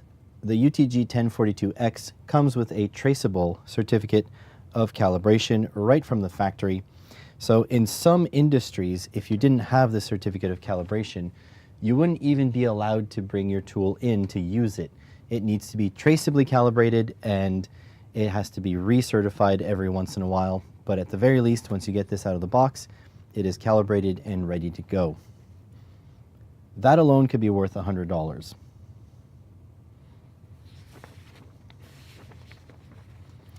The second thing is the form factor. Now, the form factor is a double-edged sword. Although I do, let me try this again. The second thing is the form factor, but the form factor is a double-edged sword. For hobbyists, the UTG 6, oh my God. The second thing is the form factor. Now, that's a double-edged sword because for hobbyists, I would argue that the UTG 962E is a little bit better of a choice. If you're not using your signal generator every day or every week, then you probably want to put it away. You don't want it to clog up your shelves. And the 962E is so small that it's perfect for that. It fits right into a drawer. You also don't need to go find an IEC cable every time you need to plug it in because it is USB powered. So that's really good for hobbyists. The UTG 1042X, however, fits a lot better with an equipment stack. So you'll see often behind hobbyists that have been doing this for a long time, or professionals, that they'll have a stack with their power supply and their multimeter and all sorts of things like that. Well, the UTG 1042X fits in very well with that kind of thing. The other thing is the form factor allows you to have the outputs on the front, so they're easily accessible, whereas the 962E has them on the side. Again, that could be a personal preference thing, but I think I prefer mine up front. You can see the labels, you don't have to turn the device around to see what's going on. So I think form factor is another big thing to take a look at.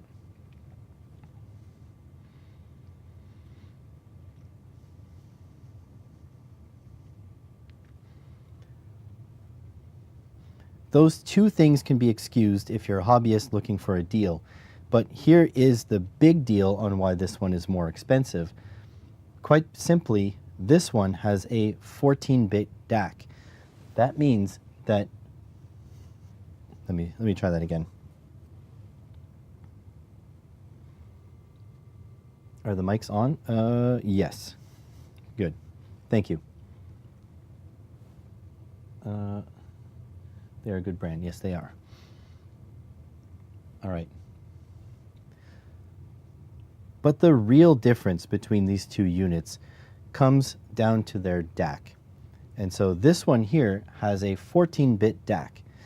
That means that the waveform vertically can be represented by 16,800 and...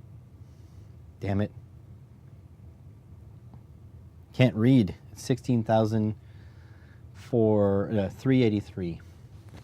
All right. But here is the real difference between these two, which might explain the...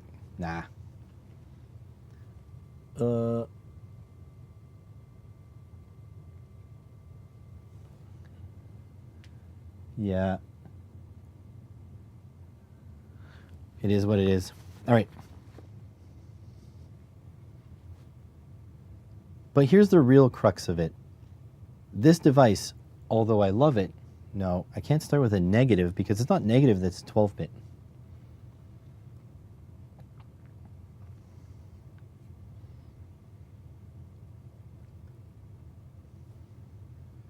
Thirdly, here's the real difference between these two, and probably what explains the $100 price difference as well.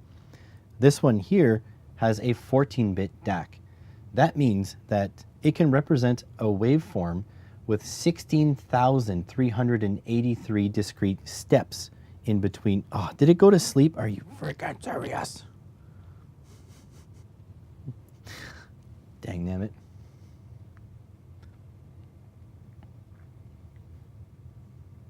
But here is the real difference that probably explains the $100. But here's the real difference that probably explains the $100 discrepancy between the two. This one here has a 14-bit DAC.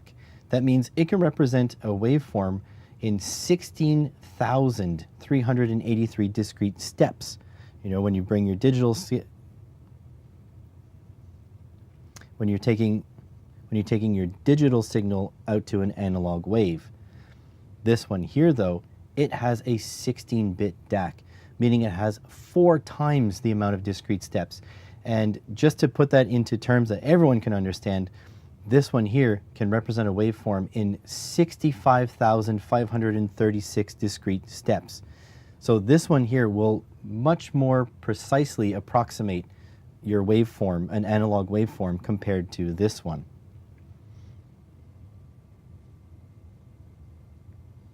I did a bit of quick research, and a 14-bit DAC compared to a 16-bit DAC can be like, no. I did a bit of research, and a 16-bit DAC can cost several times as much as the 14-bit DAC, and that's just one single part of the equation.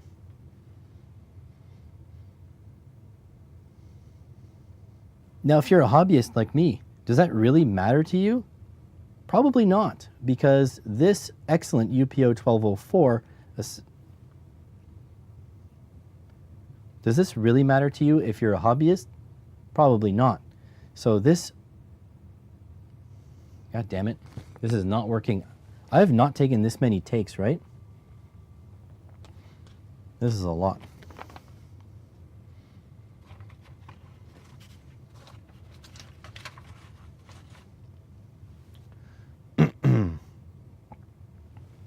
Oh yeah, the menu's been on this whole time. Oh well, it doesn't matter. Where was I going with this? Oh yeah. If you're a hobbyist, does it really matter that this one's only 14-bit? Not really. You see, this is an excellent oscilloscope, the UPO 1204, also sent to me by Unity, and it only has an 8-bit vertical resolution. However, you might have something like this. Are you freaking kidding me? My camera buzzed out. It stopped recording.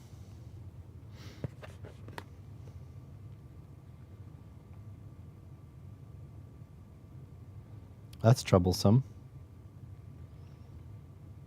I have to figure out if this is a memory card issue or if my camera is fucking up. Okay, that's not good. Talking on camera is hard. Yeah, a little bit. I think it's worse when the camera stops recording. Here we go, recording again. Now, does that really matter to you if you're a hobbyist?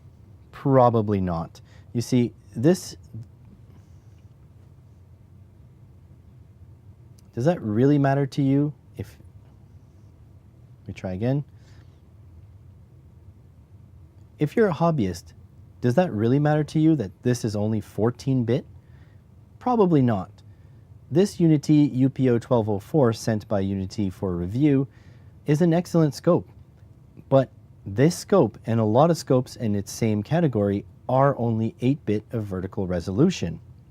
However, you may encounter something like this. I don't have a really good way to show it. However, you may encounter something. There's no room for this. However, you might encounter something a little bit like this. This is my OWON VDS 6102A PC-based oscilloscope, but this oscilloscope has 14 bits of vertical resolution. So this little guy wouldn't be enough for it. Now don't forget, this oscilloscope is special. It's not the norm. But I'm just saying there might be situations where you do need the extra bits and you would need something like this.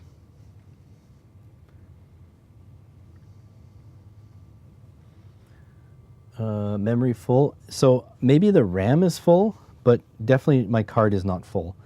I have a 256 gig SD card, and there's only like 4 photos on it or something. Maybe let's say 20 photos on it. No recordings aside from what we're doing this morning. I am shooting at 4K 30,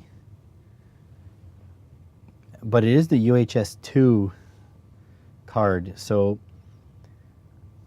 I may have to put 2 cards in to fail over. I don't know.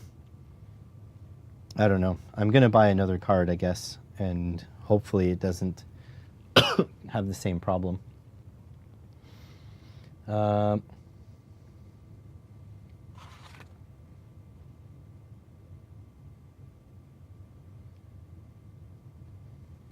Oh yeah, and I wanted to say something else too. And let's just say if you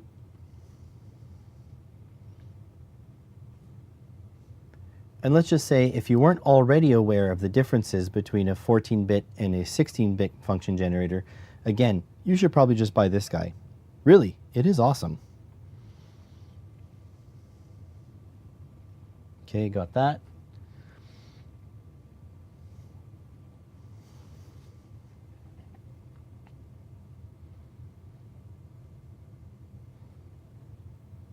The other thing that's really nice about the UTG 1042X is the amount of arbitrary waveforms that comes on it.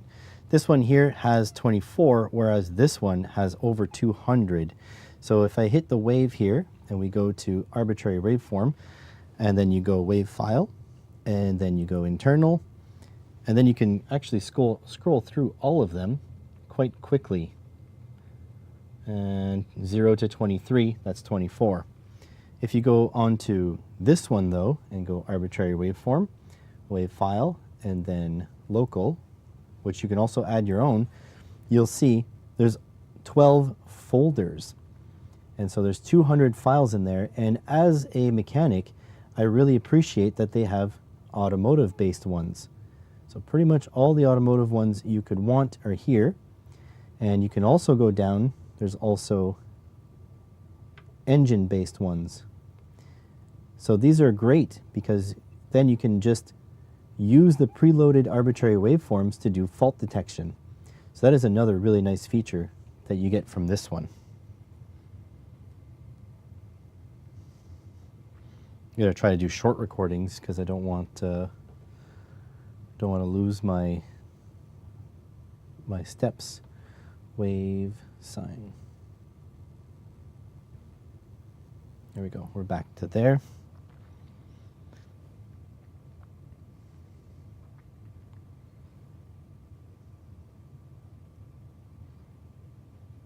Also want to check something.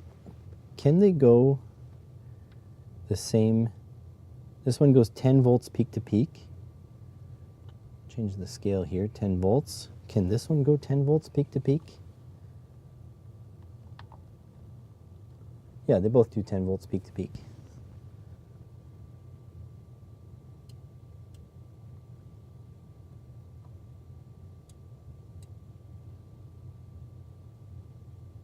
There we go.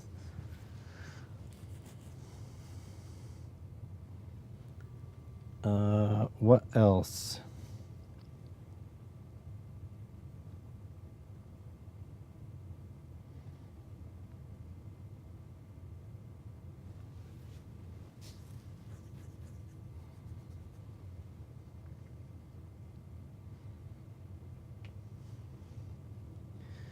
I think that kind of covers it. I don't want to make a video like going through the interface of this guy, because like I made a video going through the interface of this guy, and so they're the same. So maybe I'll add that to the conclusion.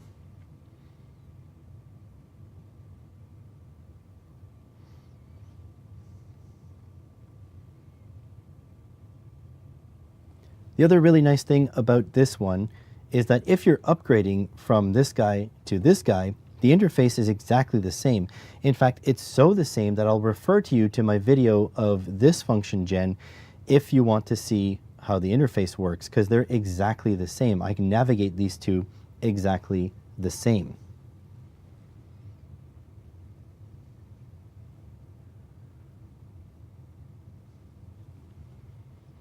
I also think that if you do need the features that this guy provides, this thing is a very good deal, because I think it comes up to,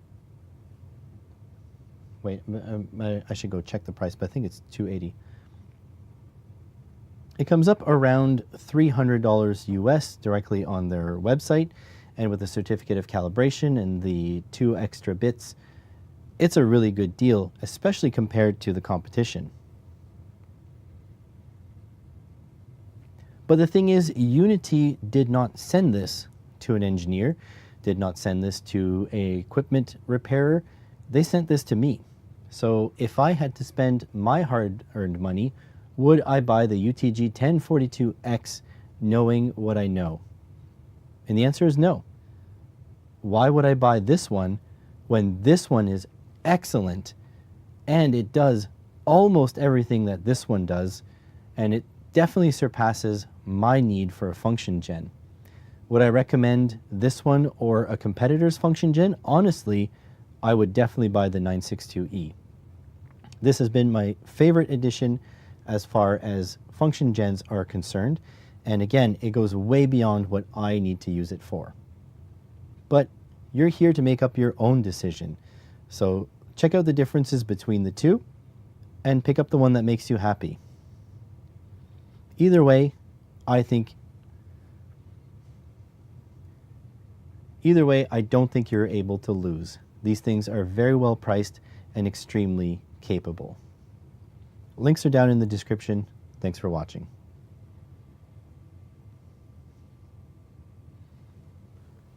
Crap, accidentally deleted the file. Oh no.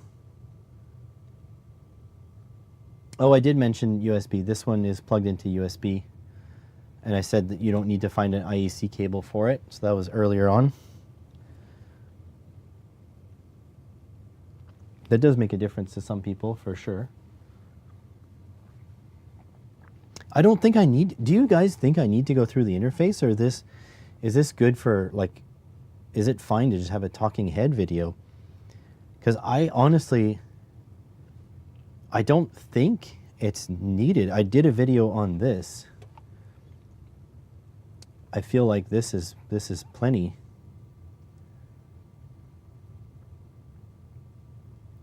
Because I don't think they need to tune down for a second. Yeah, that's fine. No, I was doing it during multiple takes, right? So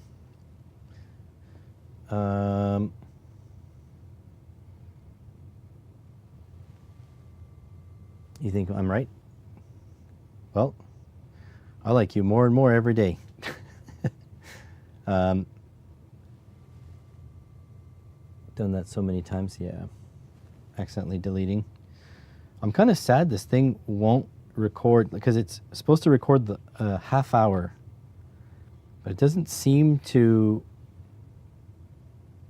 like it's errored out on me a couple of times already. And I know there's some crying about aftermarket batteries in that they're no good, and then you know they don't have stable voltage, which is bullshit.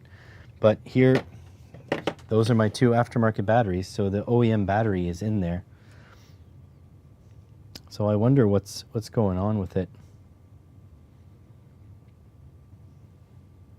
Let me just take a quick look to see if it's a known issue. It's a D780, right? D780. Because I paid a buttload of money. I have not paid as much for any of my equipment in here than I have for this camera. It is insane the amount of money it cost me.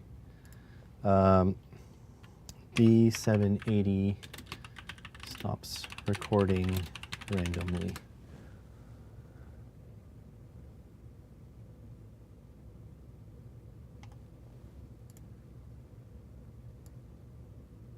$7,000.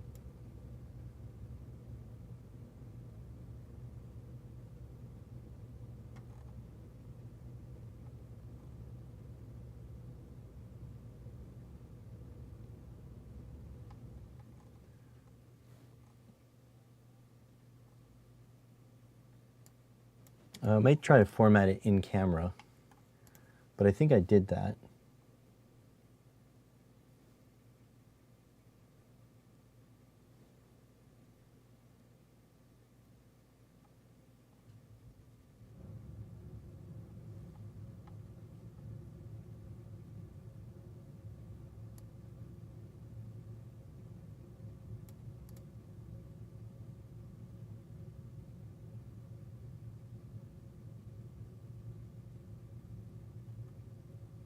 It doesn't seem like it's very common. It's a very nice camera. I wanted to start shooting in 4K, and I was in a little bit of a funk, and I thought it might make me happy. I do that sometimes, where I spend too much money to try to make myself happy. Stops recording video randomly. Slow memory card that can't keep up? Yeah, there's no way. So this is actually, let me turn this off. This is a,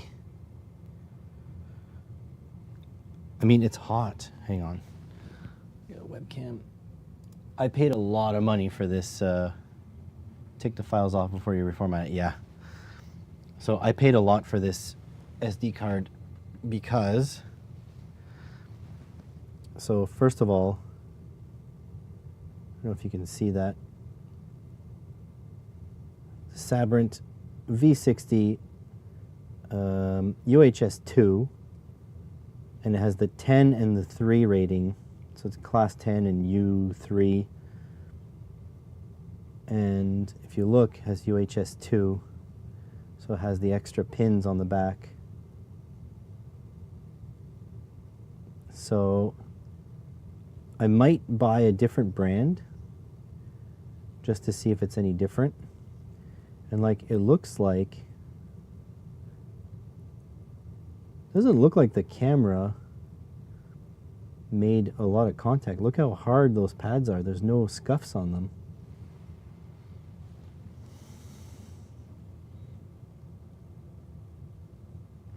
That's strange, huh?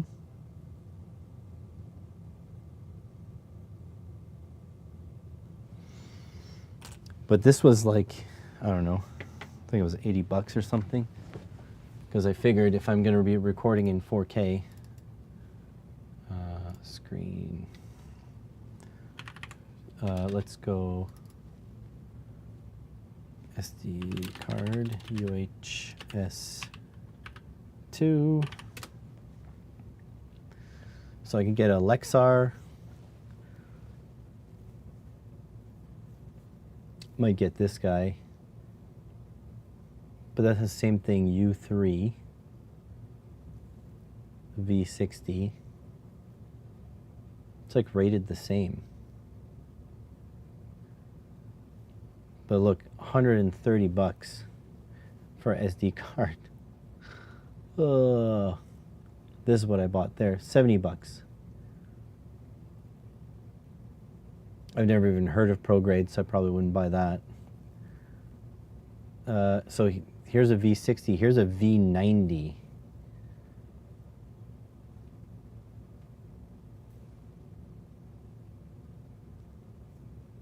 I tend towards SanDisk. Yeah.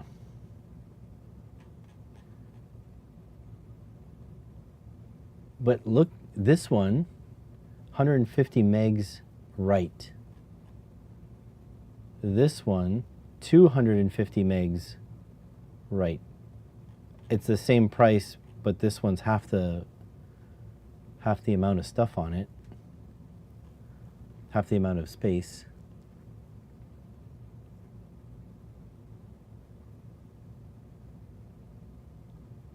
I've never heard of this ProGrade.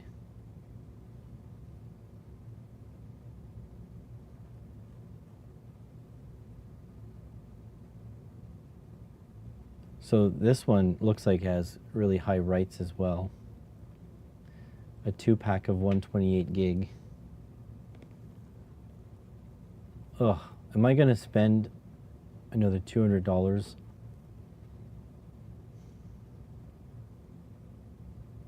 This one is slower. I think my problem with SanDisk that scares me a little bit is I can't verify the authenticity from Amazon. They are often faked.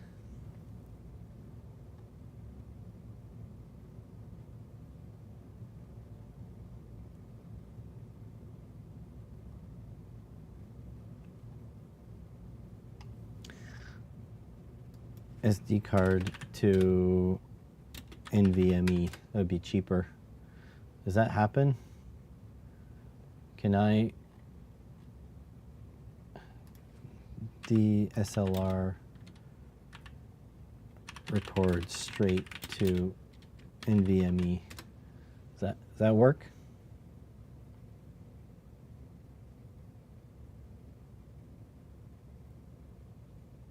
There is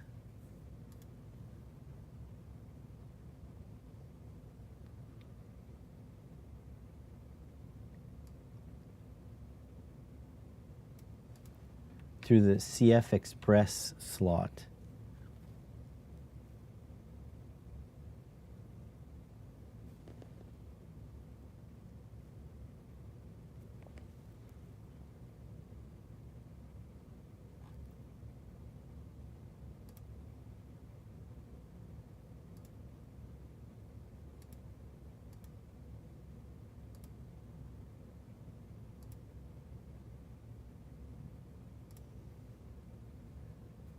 So that's not SD card, that's CF Express.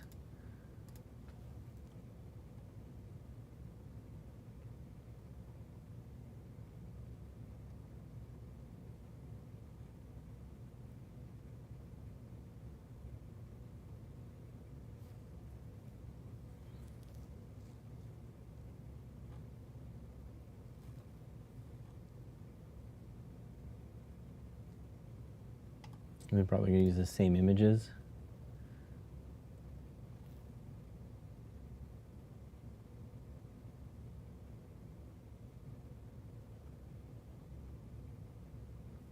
So what's the company? ICDoc. Let's see if they have a SD card adapter.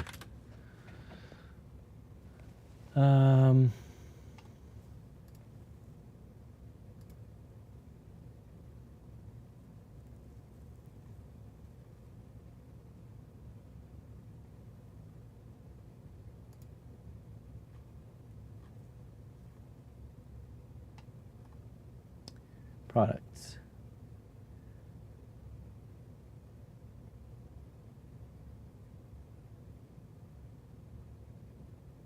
I don't even see it here. They don't even show it. Search.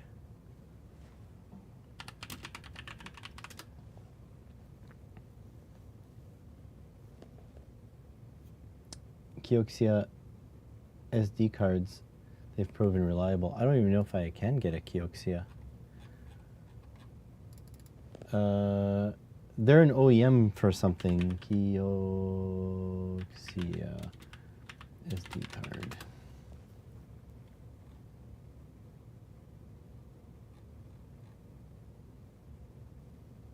So I feel like these are fake. I'll have to, you know what, I'll have to get it, sadly, through Best Buy. Let me just check Best Buy real quick here. CA UHS2 SD card. It says available online only.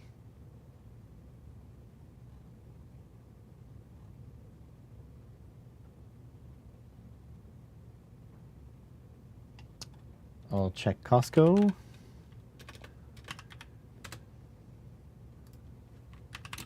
SD card. No SD cards on Costco's website. Kioxia is an OEM though. They're not.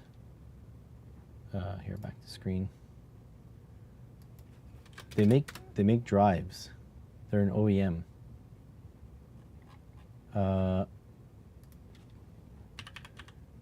Kioxia is the OEM for who?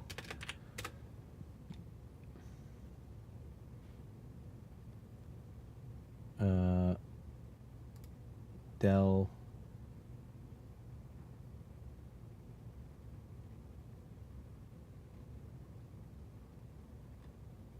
I think they're the OEM for Sabrent.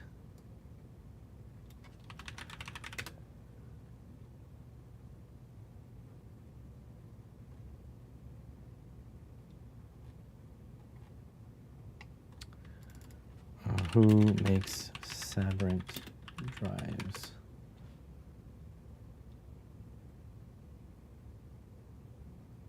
Okay, there we go.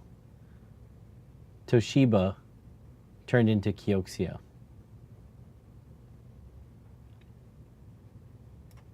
So that's what it is.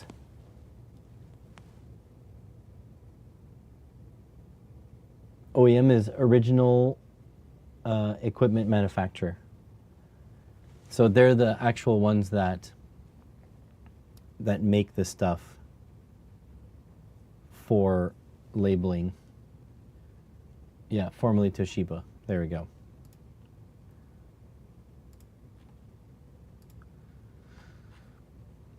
So, yeah, I don't know. I'm afraid to get a fake. I guess I'll have to buy one, and maybe that's a good video too. Maybe how to check if your SD card is fake. That's probably a good thing. Let me, anyways, let me transfer the files off this SD card. Oh, I popped it out. Oh yeah, here. I'm also going to set my mics to charge. Okay, hang on a second. I'm going to bring you back because it's going to be a little bit more visual like this. All right, so I'm going to pull the info off of this. Actually, I should do this first. Buy yours from Mazda. So I feel like we have almost no more like retailers to order this stuff through. Let's grab this. File Explorer, SSD. Oh. Footage. Paste, that'll take a little bit. 3 minutes. Yeah, Amazon pretty much killed retail. Don't forget, like, Canada's a freaking massive country. Like, we don't, like, you can't set up a retail, you can't set up a retail business just anywhere. Like, it is huge, right? So I'm gonna just plug in this thing to charge a little bit, like so. Okay, what else did I want to do? Plug in, plug in. Oh yeah, we're gonna format the SD card as soon as that's done. So that's like 2 minutes. So yeah, maybe big country, small population. Yeah, yeah, exactly. So like I can go to like we have Henry's. Henry's is a camera store. Hang on a second. Screen. Kingston, we have a local electronic shop. Every time I go, it writes about how Amazon is killing him. Yeah. Kioxia. Okay, hang on. Let me.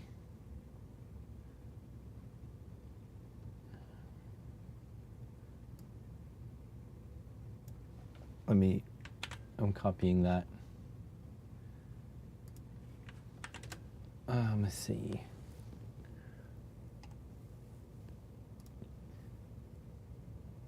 Do they make it in SD? Because I only see the micro SD, and I don't want an adapter in between.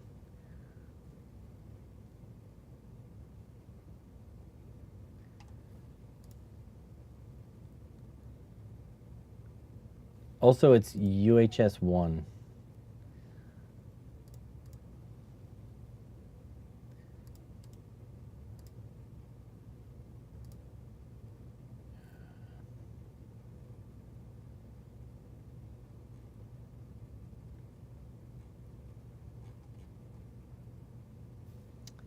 Yeah,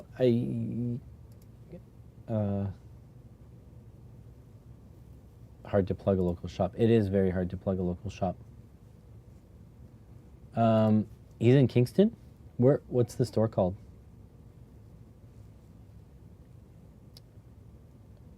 Okay, so on Amazon I only saw it with the I'm on my second screen here, sorry, because I want to. Yeah, sign in. This is my account.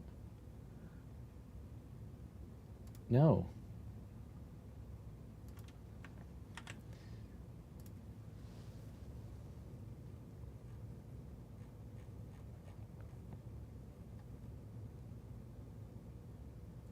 So I'm seeing them, but they're slower than my card. They're very cheap though, $50. But I want to buy it directly from Kioxia. I don't, because like there's like third-party sellers. I'm not interested.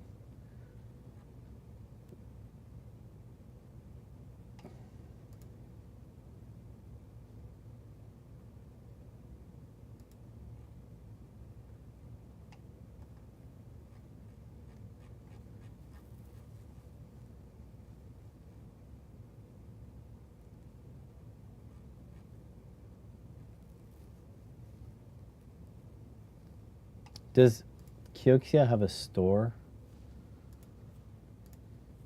He actually sells Q kits.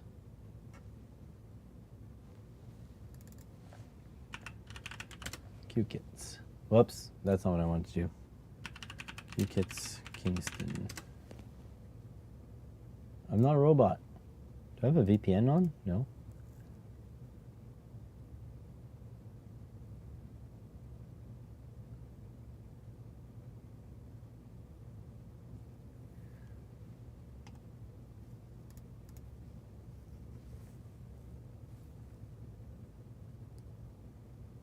Something went wrong. Oh no, he uses AI art. Sell through approved. They sell through approved retailers or Amazon. So if Amazon, if it was through their own, yeah, I would be too scared of a fake.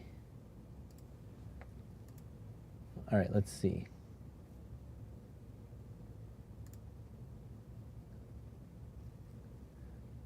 I think people would hate this guy if they find the AI art. People are not a fan of that.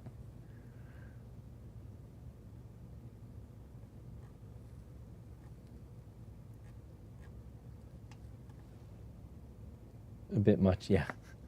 I can see that. Arduino.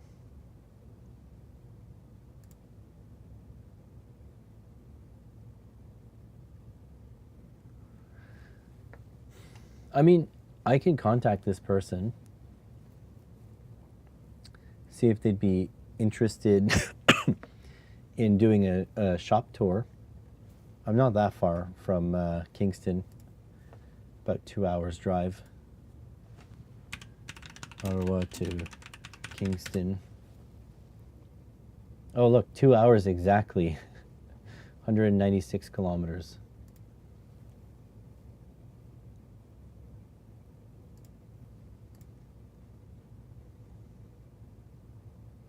You know what?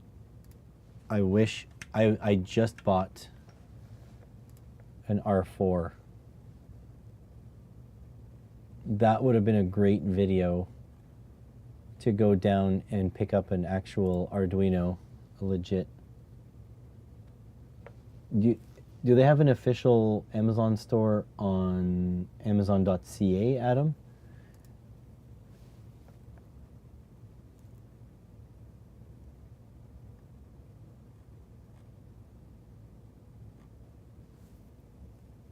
He loves to talk, spend an extra hour to shop just to chat. Well, maybe I'll send him an email. Because maybe this is what we'll do. I will propose to him that we do a video, which is, oh yeah, the link to this store. Give me a second. Maybe we'll do a video, which will be a store tour, and then a podcast.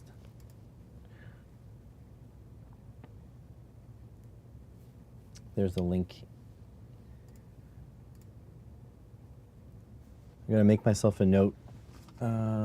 Put links in convenient places. Whoops, didn't do that. All right, let's. Okay, so no Canadian store. Okay. Oh, look, I'll take a look. But so the issue with Amazon scares me a little bit.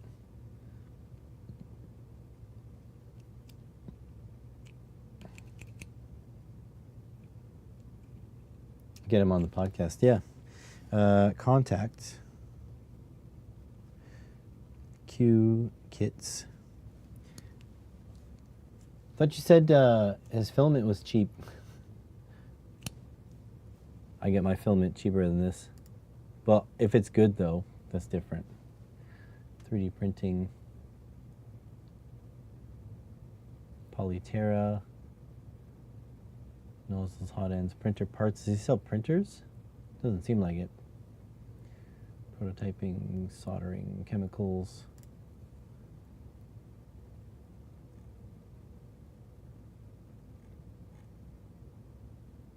Ferric chloride, huh? Q-kits. Possibly video plus podcast, question mark. Okay. I'll reach out. Ferric chloride, yeah. I've always wanted to etch my own PCBs, but it's just, first of all, it's so convenient to just send them off to China. Like, they'll be here on Wednesday, my boards. I mean, I kind of like this.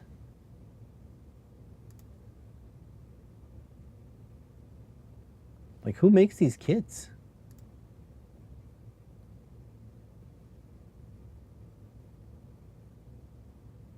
Like, who, what's the brand?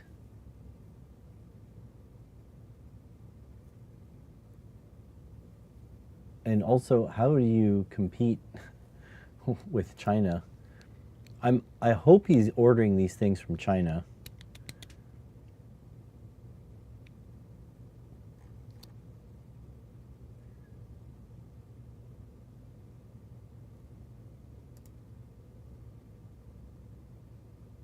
These are all like old school looking kits. Thanks, that's not a zoom at all.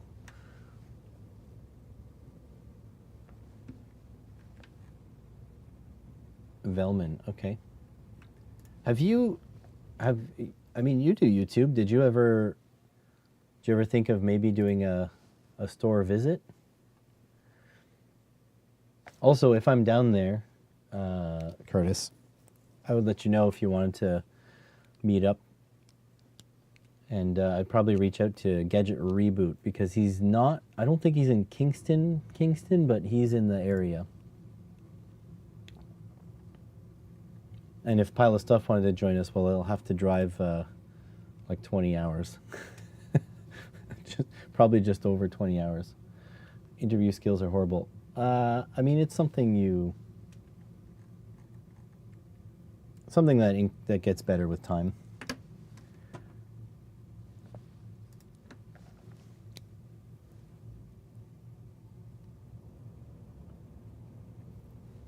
Oh, you wouldn't need to help. We would just meet for, I don't know, for a meal or something.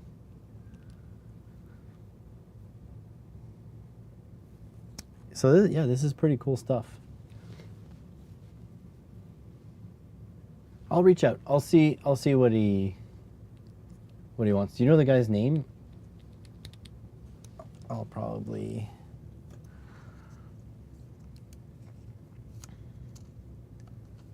Whatever. I'll email the. It's probably not important. Oh, he has a blog.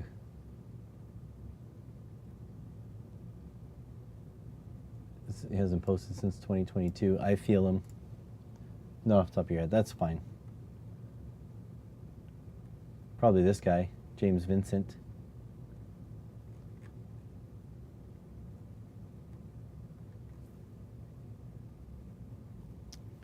Yeah, it is pretty nice.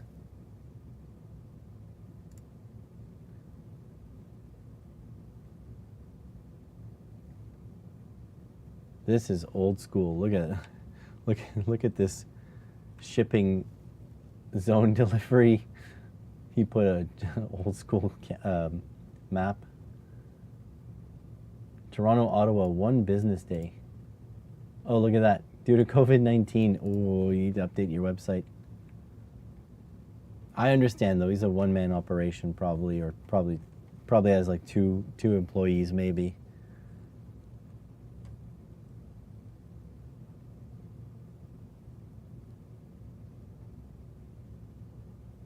Are all these prices in US dollars?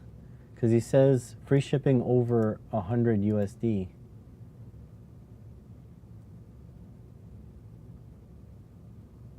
Oh yeah, I meant to check Arduino Uno R4.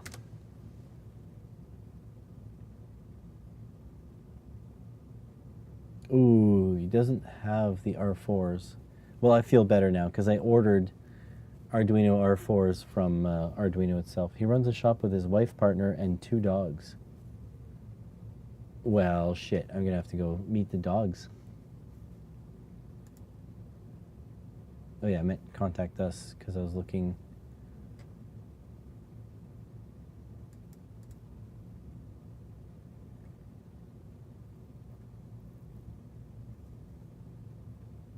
Call in your order. There's a 1-800 number.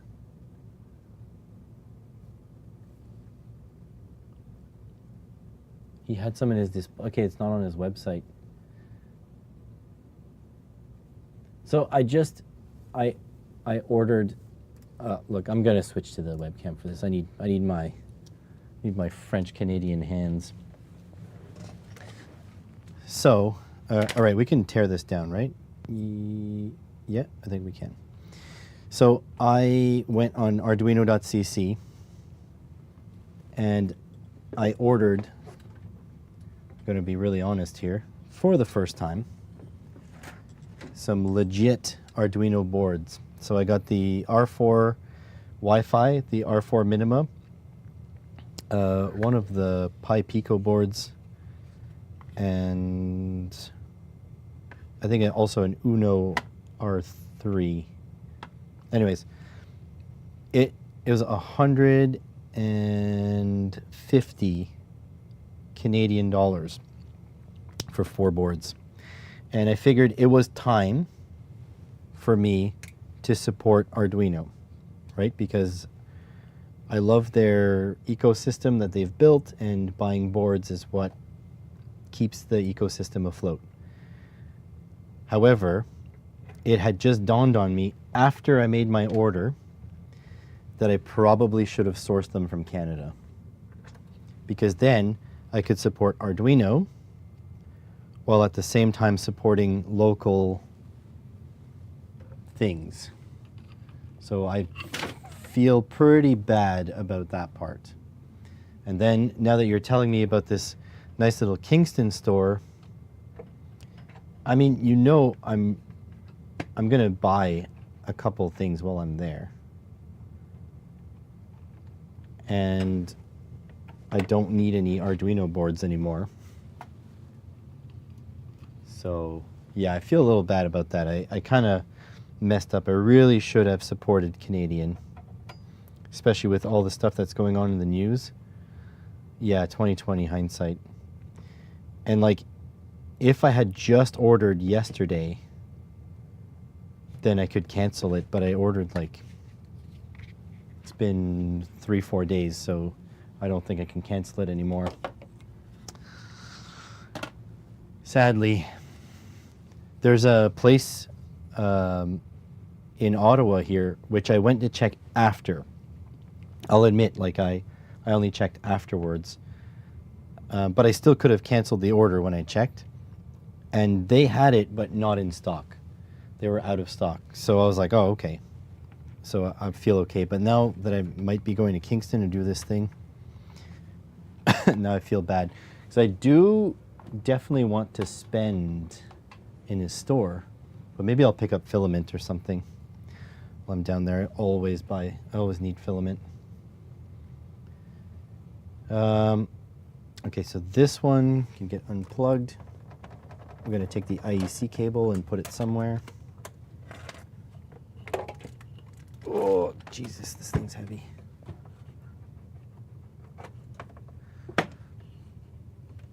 Like so. Grab this, put it over there. Warranty void if broken. The seal, I hope, not the oscilloscope.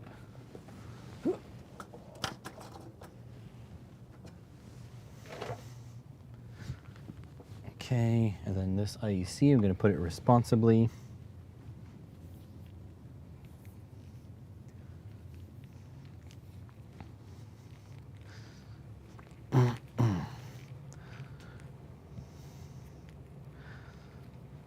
That would be, if I do a podcast with him, though, that would be my first in-person podcast, which I'd use these mics for. I have to make sure he doesn't lose the IEC cable instantly. No, I just put it up. You know where I said there's a place where I hang stuff up? Well, that's where I put it.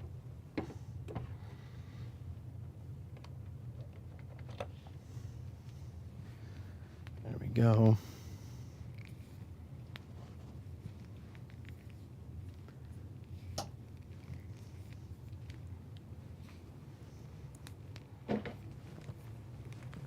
Like so.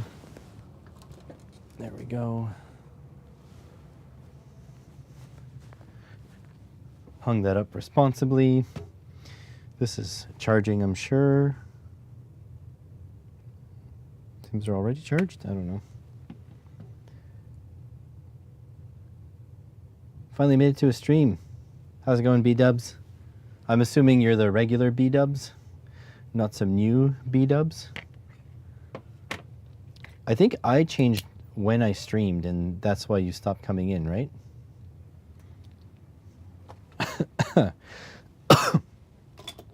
Also, probably going to end the stream very shortly because it seems like I'm straining my voice for whatever reason.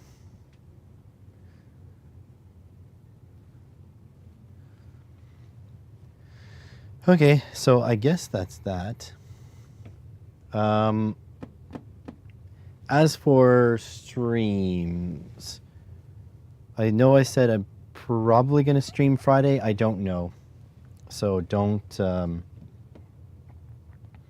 wait up for me. I may not be streaming Friday.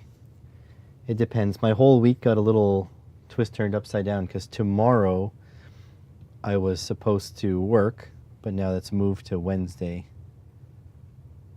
You're usually sleeping. Yeah, there we go. So, yeah, I think we're going to call it here. I think we're all in good shape.